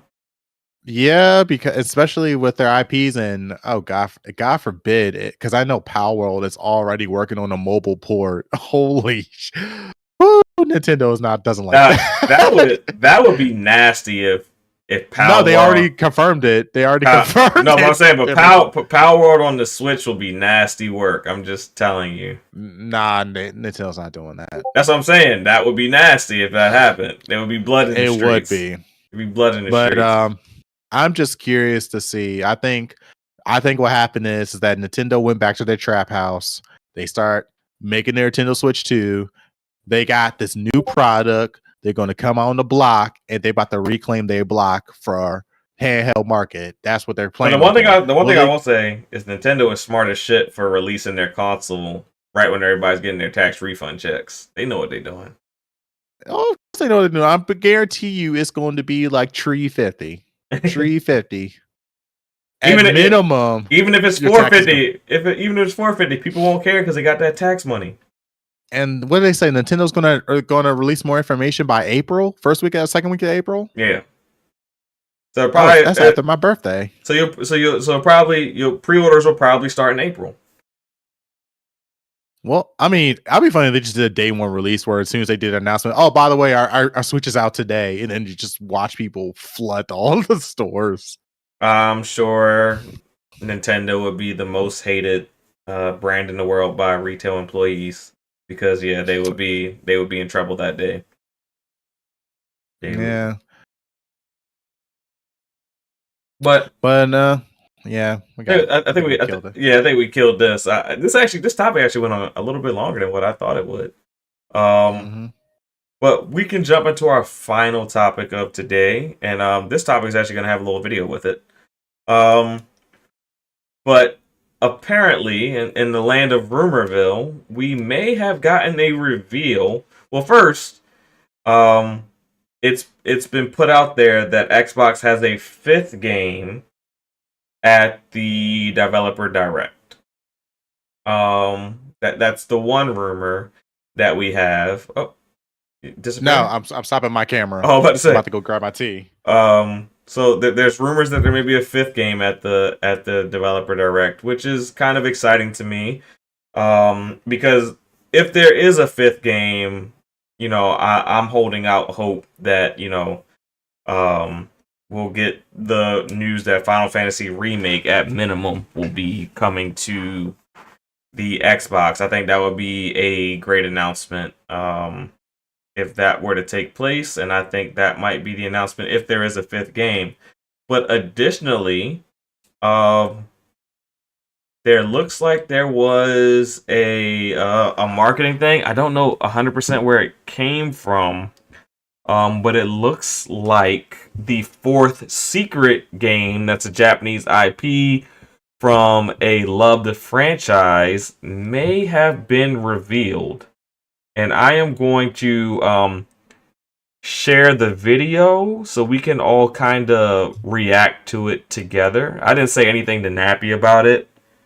Oh, I'm curious about this. So I just wanted him to see it for himself and kind of react to it. So we're picture in picture right now. Let me pull this up. Let me pull this video up.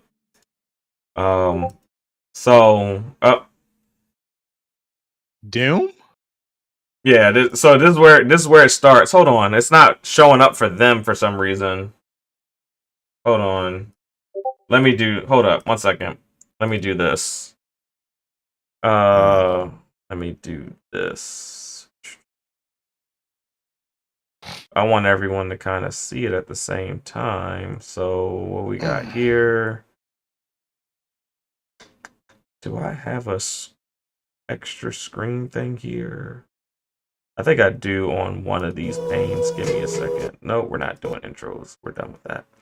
What I'm gonna say, do you have a one where it just views your mind? Yeah, I think I do have one. That's what I'm saying.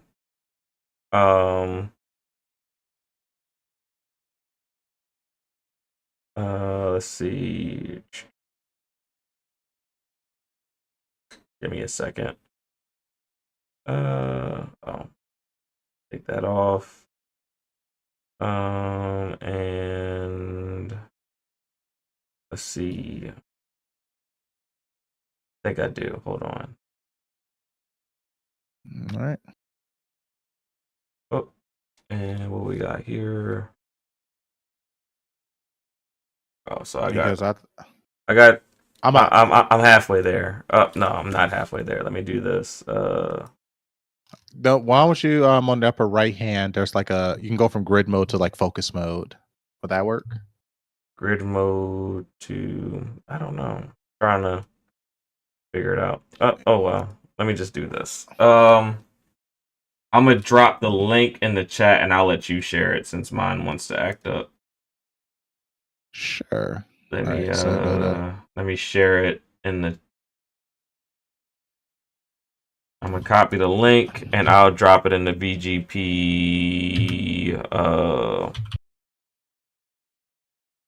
Let's see, where am I gonna drop it? I do want to share it. Technical difficulties. I thought I had a screen thing set up. I'm dropping it. I'm dropping it in the general. I'm dropping it in the general chat on Discord. All right. Oh, I didn't mean to do that. No, it's okay. I got it. No, that's something I did on my end. Fucking shit up. All right. Ooh, that wasn't supposed to happen. Jesus. Turn off screen sharing. All right. We're back in business. I think we are. All right, you got it? Yeah, I'm about to I got you. All right. So let's you all got all set up for me? Yep, I got it. I got it all set up. Go ahead, run it, Nat. This is 17 minutes. Let's lock this back. No, it's not. 17 seconds. So we don't have the audio, but we don't need the audio. But it's like it's a drawing of like all the games that are going to be showing up at the developer direct. Oh, there we go. We got audio. Doom. Yep, right. Which is one of the games. And you got the South of Midnight. Who's she? South of Midnight. That's forgot her name. Okay. Hazel. That's the main Okay. character. That's the main character in South of Midnight of the game. All right. And then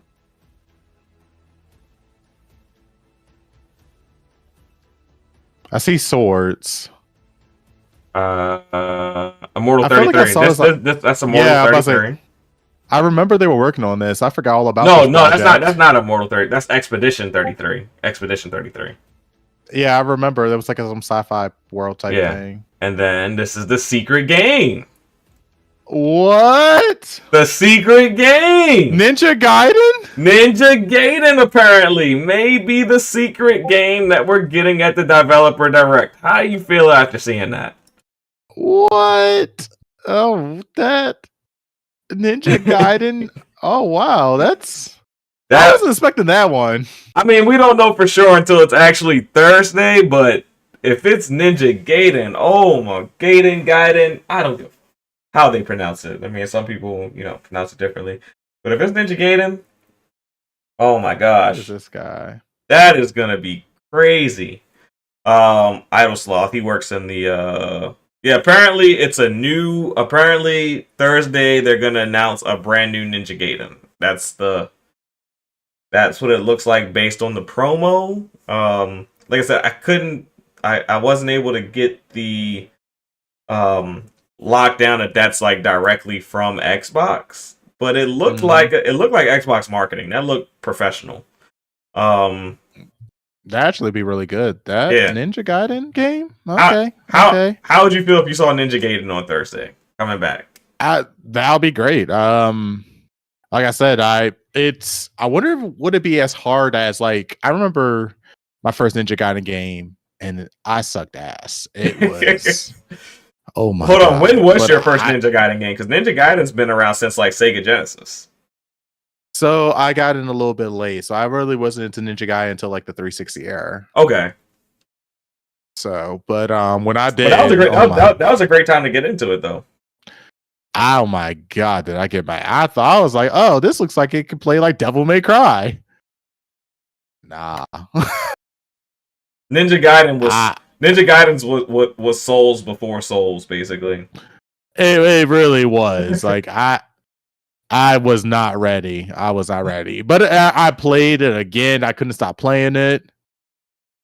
Oh my god, man! Actually, I'll actually be really happy to see another Ninja Gaiden game. I mean, the whole franchise, the whole It's about family, time. the fighter.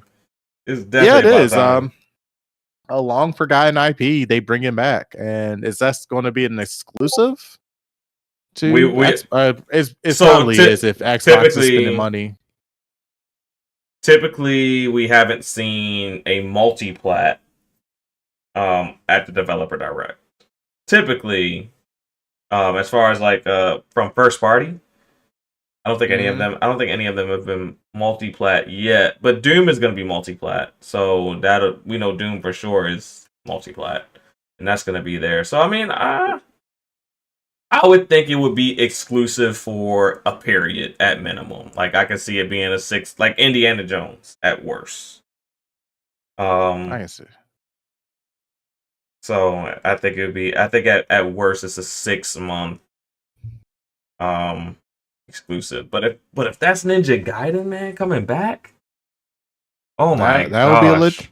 that is a legit one. That I mean, it was on the 360. That's how I first got to Ninja Gaiden. That is a bombshell. Like that is, I hate this use of term console seller because I don't think console sellers exist anymore. But if there was a such thing as a console seller, Ninja Gaiden would be one. Like that coming back, and like if it looks amazing when it comes back, oh my, like They don't even gotta do much. I mean, because we are thank God Microsoft and everyone got out of the open world bullshit because that was getting crazy. Open world. I suffered from open world fatigue. That killed a lot of my. I do like open world games, but when you make the world so big, like I don't think open world means vast. Like don't make the world so big that it takes me, literally 5-10 minutes of world time to get from one spot to the next that I'm supposed to get to. Like if it takes me 5-10 minutes to get somewhere that I'm really not supposed to be trekking to, because I'm just bullshitting. That's one thing. But like for instance, I'll go back to Final Fantasy 15. Like it took legitimate time to get from one town to the next. Like you could like literally go take a bathroom break, go get something to eat, go get something to drink, and you would still be like driving to your destination. It would take like literal minutes unless you did the fast travel. So in that sense, the world was a little too big. Yeah, I was more so thinking like Same thing with Valhalla. World was way too big. Well, Assassin's Creed. You said Valhalla. Okay, yeah, Valhalla. Yeah. Good. I'm sorry because there was a PC game called Valhalla that was a survival game. That game was great. Yeah. Assassin's Creed Valhalla, even though it was big, oh my god, there's so many icons on that map. That was so repetitive. It was terrible. Yeah, that world was way too big. Like I'm just going off of games off the top of my head that had worlds that were just like too damn big for no reason. So, but yeah, Ninja Gaiden would be in Game Pass or not. That might have to be a day one for me. Yeah, I can see a new Ninja Gaiden just to go back reminisce. Well, not reminisce, but just to see what they got to offer on the latest greatest Ninja Gaidens with this latest greatest hardware. I mean, like I said, I can't even think of a Ninja Gaiden game past the Xbox 360, PlayStation 3 era. I don't think there was one past the 360. Oh, so they've been sitting quiet for quite some time. I don't think a Ninja Gaiden released on Xbox or PlayStation 4 or Xbox One. Yeah, that's good. Then they got newer technology. Like I said, because of the type. Well, okay, as I know it's a 2D side scrollers, but because of the type of game that was playing, I will say that it is. It should focus on performance. I mean, you can have some good looking graphics. I like good looking graphics, but because I got into during the 360 era, I more so care about performance. Yeah. Especially with the parry and dodging system, and my camera is like blinking like crazy. Yeah, it started to go. What is it? Haywire. Started to get a little fuzzy for a second, but Yeah, actually I should power this off. All right, so okay. So I just went on Wikipedia. I don't know how recent this has been updated. I went to Ninja Gaiden on my phone. Listeners, y'all can double check and verify with me. But the last Ninja Gaiden to come out was 2014 Ninja Gaiden Yaiba, and that was PlayStation 3, PlayStation 3, Xbox 360. That was the last one to come out, and then they released a Master Collection in 2021. But get this, there's an update on Wikipedia right now. I don't know who did it, but it says 2025 Ninja Gaiden Ragebound. Really? Yes. Oh, Wikipedia leak. So that adds fuel to the fire that we might see Ninja Gaiden on Thursday. That's actually good. I like that. All right, we're getting a little bit of something. We're getting somewhere. Yeah, so this leak might have I don't even know if it's a leak at this point. But this might be more credible than even I may have thought. I thought it may have been just like a little bit speculation, but the Wikipedia kind of along with it, which I didn't expect to see when I went to go look up what the next Ninja Gaiden, what the last Ninja Gaiden title was, that we would see a title for the next one in there. So Ninja Gaiden Ragebound would be the next installment.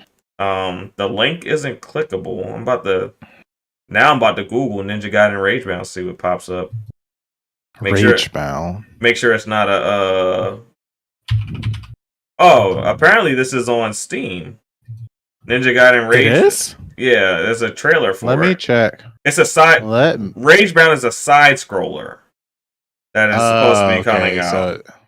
Okay, then that's not. I don't think that's what. Yeah, I don't think that's the same thing.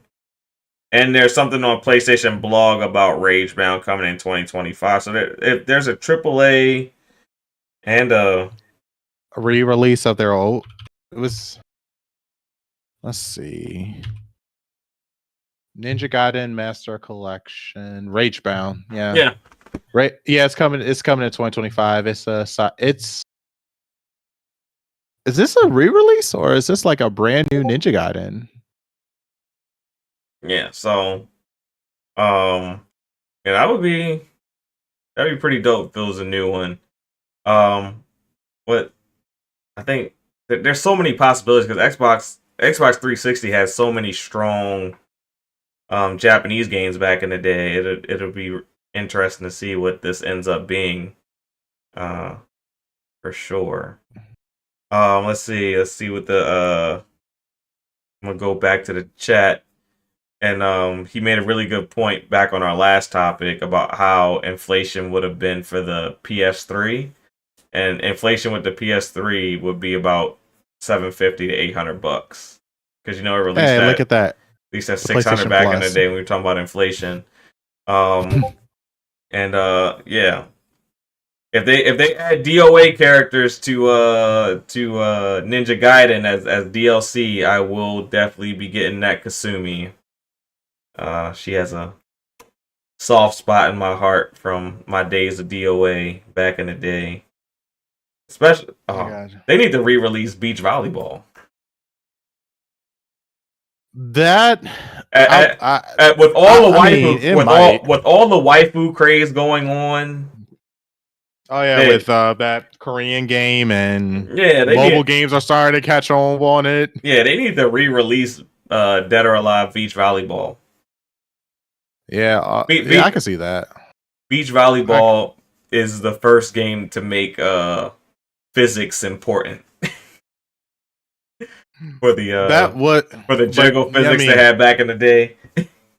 Yeah, we can never forget those jiggle physics. It's okay though. Because even they did make beach volleyball again, they will have to compete with other jiggle physics games. I didn't buy beach volleyball. I played it. I didn't buy it, but would you like to guess who on our panel did buy beach volleyball? Kofi? Of course. Or Jubei? It was, well, I'm sure Jubei bought it, but definitely Kofi bought it.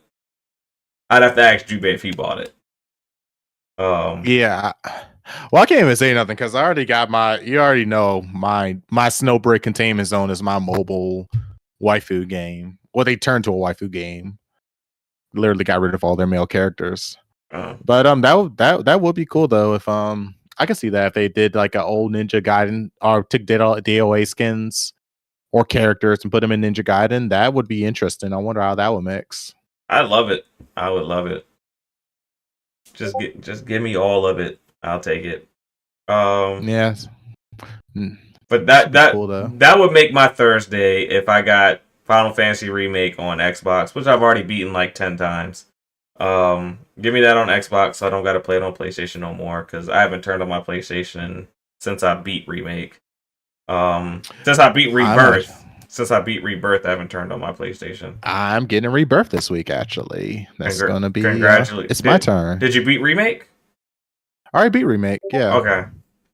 All right, cool. Well, congratulations on Rebirth. The only negative is also a positive with the game is that the fact that Rebirth is like your last time to really enjoy Final Fantasy in the sense Final Fantasy 7, before all the spiraling bad shit happens, is that there's so much stuff to do, so much to explore, so many mini games that it can get a little bit exhausting if you're trying to beat the game. But if you're just playing it to enjoy it, I think it's very enjoyable. But if you're playing it to beat it, like you're just trying to You know what I'm saying. You No, I mean, I'm gonna take my time with it because I'm still playing Metaphor too. So it'll be Yeah. like those will be. But oh my god, I gotta. Well, I probably will definitely try to beat it before February 28th because that's when Monster Hunter WoW comes out, and I'm going to say screw everybody. because I don't want to talk to you. because every biome that you go into in Final Fantasy VII Rebirth has 30 things in it that you have to find. Interesting. Okay. Because I do know that I do know that the whole story thing and basically the ghost stuff, like the ghosts that are trying to keep time in balance, and Sephiroth is like, "Fuck time, I do what I want in this bitch." So I love to see. I would love to see how Sephiroth has fucked up the Final Fantasy timeline. Oh. Because I mean, that's based off the first game. That was apparent that the ghosts weren't really bad. They were just trying to prevent. They were trying to prevent Sephiroth from fucking up with time. From fucking with time. They're trying to maintain fate. But yeah. I don't want. I'm not gonna talk about it. I'm just gonna let you enjoy the game. Because apparently, my brother told me yesterday I am the king of spoilers. No, it's okay. I accidentally spoiled Dragon Ball Z Dogma for my girl. I told her that Boo had like a brother type character in Dragma, and she's like, "Why did you spoil this for me?" Because she only watches stuff in dub. Okay. I mean, so and they just she's upset with me about that. Also, I spoiled the fact that Bakugo died in MHA. Oh, I spoiled that. I spoiled that with my brother. But it happened months ago. He just hasn't watched it. I no, it didn't even. I spoiled it before it even showed up on TV. Like because I read the manga. No, I spoiled. I spoiled Bakugo's death like 3 weeks ago. But it already happened. It already happened on the show like months ago. So no, you might as well before it actually showed. So I'm terrible for that. Yeah, you're an asshole for that. But and then also because she watches dub, like I just spoiled. Oh, you know what I spoiled before it came out? I spoiled Aaron's death before it came out to my brother. That is fucked up. Oh, actually, I was just talking casually to him, and I was like, "Yeah, Aaron dies at." I was like, "Aaron dies at the end anyway," or something like that. And he was like, "Why did you tell me that?" This is why you don't talk to me about anime. The first question you ask is, "How far are you?" Oh man, because I look ahead at the mangas when I get interested. Like what am I looking forward to happening? So I do look ahead. Like I already know how Demon Slayer ends, even though the 3 movies haven't come out yet. So man, they're taking their sweet time with all that crazy animations that they're doing. Yeah, it's not. They're not. They don't plan on finishing Demon Slayer until like 2028, 2029. I'm okay with that. With just releasing the last 3 coming out in movies and then fixing. I'm okay with that. I don't want them to be in like crunch time and doing all the crazy hours. I would like a movie every 8 months. I want to avoid a Jujutsu Kaisen season 2. I want a movie. Best animations of the year. Got best animations. Beautiful. They're workers. Damn near ready to leave Earth. I would lean every 8 months. I don't want a Spider-Man Miles Morales situation where it's been like it feels like 2 years now, and we don't have a Miles Morales movie. I know part of that's part of the worker strike. Well, worker strike and Spider-Man don't got no riz, but I can see South of Midnight having more horror elements to it, for sure. Poe, I can see that. Yeah, that can work. Based on I don't think it's a horror game, but I can definitely see it having a lot of horror elements based on its setting, being like in the deep south in the night, and like just I don't know if anyone's like been in the deep south, but you just hear shit different.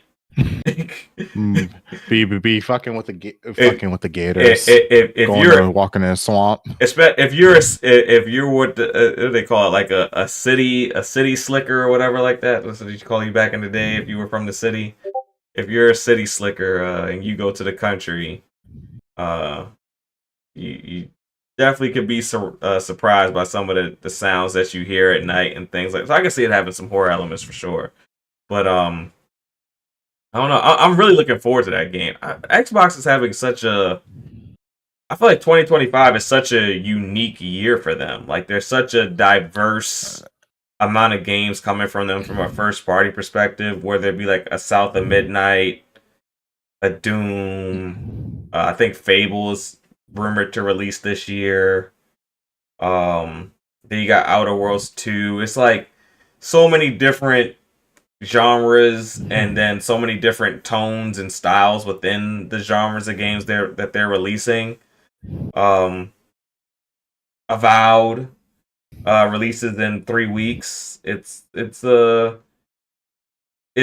Yeah, they got something for everybody. They pay attention to everyone. It's a very unique from a first party perspective, or even from a just a publisher perspective in general. I don't think we've seen this much diversity released in a single year from a publisher, as far as like genres, not just different genres, but just different tones and styles within the games. I don't think we've really had that from a publisher like in quite a long time, if at any time at all. Like it's a really unique 2025 is a very unique year for Xbox as far as the cadence of their releases that they're gonna have. Did you get your third person, your first? You got your third person, your first person. You got your shooters. Yeah. They literally, actually, as a matter of fact, besides JRPGs, they got damn near every single genre you're looking for. You can find in Game Pass. Yeah, they got the strategy games. They got everything, man. It's a yeah, just a very unique year. I don't think we'll see another year like 2025. Probably for like another like 3-4 years at most, maybe. I know Xbox has a lot of output, but I mean, you're not gonna get a lot of South of Midnights. Double Fine might surprise us when they release a game. But yeah, just interesting year for Xbox. I look forward to seeing how these games land, how good they actually end up being, and I think the developer direct is gonna like give us a feel for what type of year Xbox is about to have, and I think it's gonna be a pretty strong year for them. Wait, it definitely is. Wait, Sony. Let's see if you guys can catch up. And Nintendo looks like probably August is going to be their. That Switch 2 is going to come lay down. I think Nintendo will have a strong year because they are releasing new hardware and they're going to have a flagship game that goes with that hardware. They always do. Well, do you think it's going to be a Mario, a Link, or do you think it's going to be a different Nintendo IP that's going to be a flagship? I think it's going to be Mario. Again? I'm just used to it always being Mario for the most part, so I'm going to lean Mario. I mean, it's always been Mario. The Switch was the first time where they said that the Breath of the Wild was the flagship.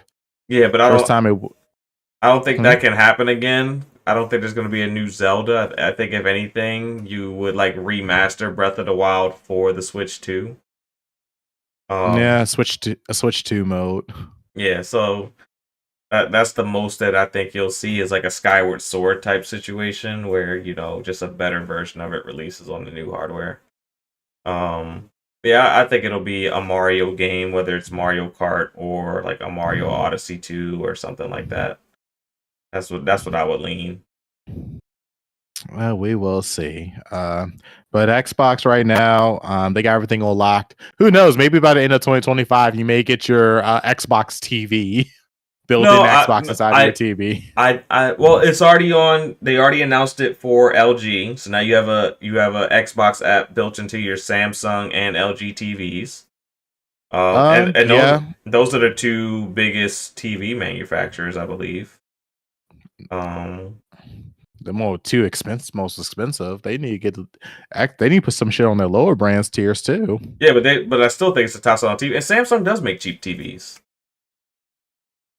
No, their previous gen is the cheap TV. Their newest gen is the expensive one. Bro, I bought my son a TV. It's better than mine. That I currently have, and I only pay like $500 for it, and it's like 4K UHD, everything. So, I mean, it's not the. I don't think it's the. It's not anything up there with the LG, but it's beautiful TV for $500. I'll tell you that much. So I mean, and I don't think 500 is cheap, and the TV is either a 55 or a 60, and it's really good TV. So Nice. It doesn't have all the smart TV apps in it though. I think it has some, but it doesn't have the full thing. Like it just got like Netflix and a couple other stuff. Like I don't think you could do the Xbox stuff on there. Yeah, I'm surprised my old TV could do the Xbox app, but I do wish my TV had a better Bluetooth chip in it because I think the Bluetooth is what's giving me more latency than the connection to the internet. Because I got a direct connection to my router, and my router can support like Wi-Fi 6 and speeds. I think I have Gigabyte Ethernet port, so it's definitely the controller. I'm ignorant to what the TV can do if I'm being 100% honest, because I put it in my kids' room and I never played with it. So I know it has some apps on there, but they do everything through their Xbox. So they watch their apps like their Netflix and their Crunchyrolls and all that through their Xbox. So I don't even fool. Like they lost a damn TV remote. I don't even know where the remotes are so small nowadays. They're like the size of this little weight that I have in my hand. So I mean, you can always like we say no, there is an Xbox remote. there is an Xbox remote on the app. Yeah. There is one. Yeah. I'm about to say you can use your app, you can use your phone, you can pretty much use whatever. Oh, and we do have the little Xbox, but that shit's small too. We got the little Xbox remote that came out like years ago. They call it like a media or whatever. I got that. I don't know the media stick, the mix. Yeah, I mean, and then also Xbox had to deal with Amazon where they literally Fire Stick with the controller. I was like, that's a bit. Yeah, you can do the cloud gaming on the Fire Stick. I think you can do cloud gaming on the Fire Cube now also. Yeah, they did the Cube. So now they just gotta get it. They gotta get it on those cheap Fire TVs now. Once you get on them cheap Fire TVs, you're cooking. Oh no! Oh, them TVs will be cooking. Cheap Fire. They're gonna be called Fire for a reason. Hey, if it's running off the stick, it can run off the TV, man. If it can run off the stick, it can run off the TV. I mean, I believe you. I mean, because the stick is literally the lowest spec hardware that you can get. That's the lowest spec, so it has to be able to work on the TV. Has to. Yeah. So it's really just about more people getting into gaming, and I think the TV thing will eventually lead to that. I think more people will start gaming that don't naturally game. Us hardcore people are never gonna make that our primary form of gaming, but I do think people that watch like Fallout and stuff like that. I see Gen Alpha making streaming may become their main form. Because, like I said, Gen Alpha, their first introduction to gaming is literally from their phones now. Well, all right, so I don't know who Gen Alpha is. I don't know the year range that is, but I will say I don't. The oldest is 15. The oldest is 15 right now. Okay, I don't know what their tolerance is for latency issues. I've seen multiple kids. You give a kid a controller for his phone or her phone, it opens like literally give them a mobile controller for their phone. Tell them we got you set up a Game Pass app. The kid's going to be stuck on it. They're not going to care about the latency as much as like we do. Now, if it's like I want to play Call of Duty on it, but for most of these other games, it's really good. My kids, I don't know if they're considered Generation Alpha, but my kids were gaming primarily on their Amazon tablets. That was their primary form of gaming. I bought them. Yep, they're Gen Alpha. I bought them the Xbox. I bought them the Xbox. Well, I gave them my Xbox, but then I bought them the Series. And at first, my kids didn't really recognize a difference in performance or, touch versus using a controller. But now my oldest son is starting to recognize the difference, and he's starting to prefer the console experience because he is able to recognize that there's a performance gap. He doesn't verbalize it as much, but he has started, like, he plays a lot of Roblox, and he stopped playing Roblox on his tablet, and he almost exclusively plays it on his Xbox now. So he'll play other games on his tablet, but a game like Roblox or Minecraft, he would rather play on his Xbox now. Well, I mean, those are more dedicated gaming hardware. I don't know how old the tablets you got your kids. Right now, I guess it would be like 2.5 years old.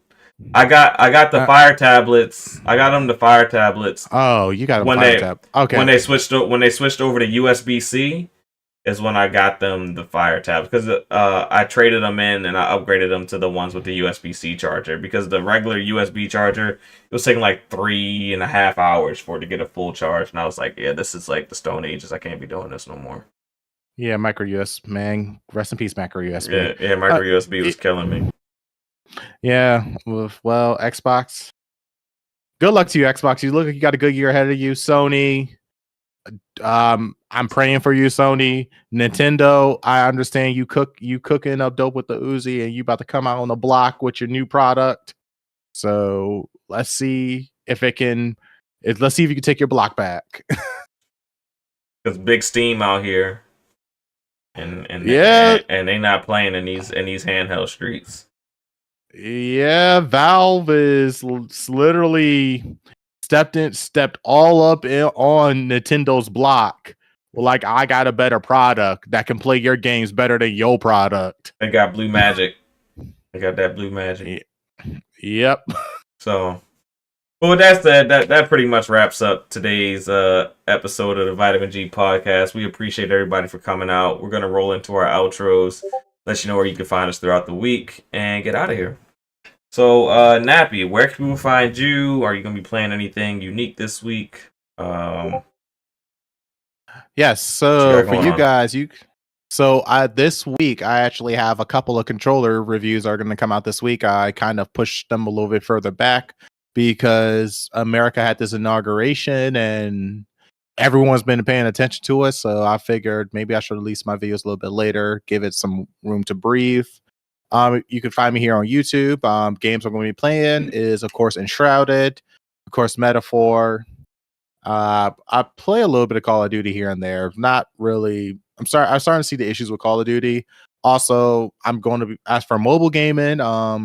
If you want a waifu game to play on your phone and you can connect the controller to or play with touchscreen for a PO, you can download Snowbreak Containment Zone. It is a third person shooter waifu game.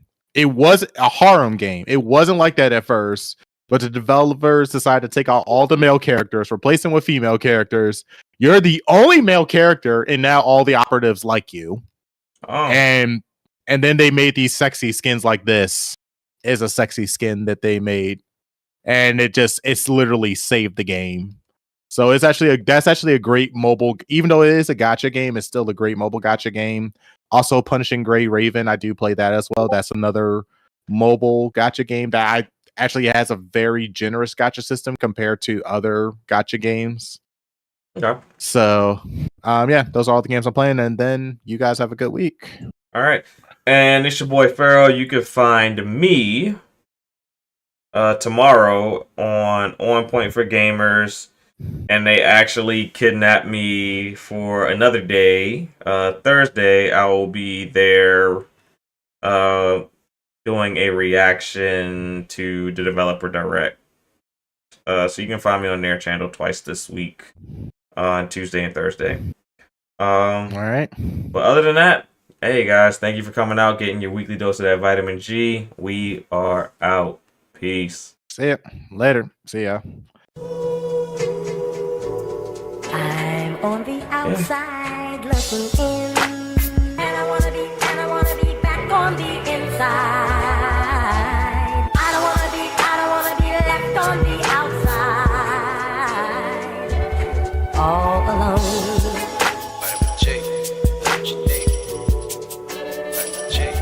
All alone.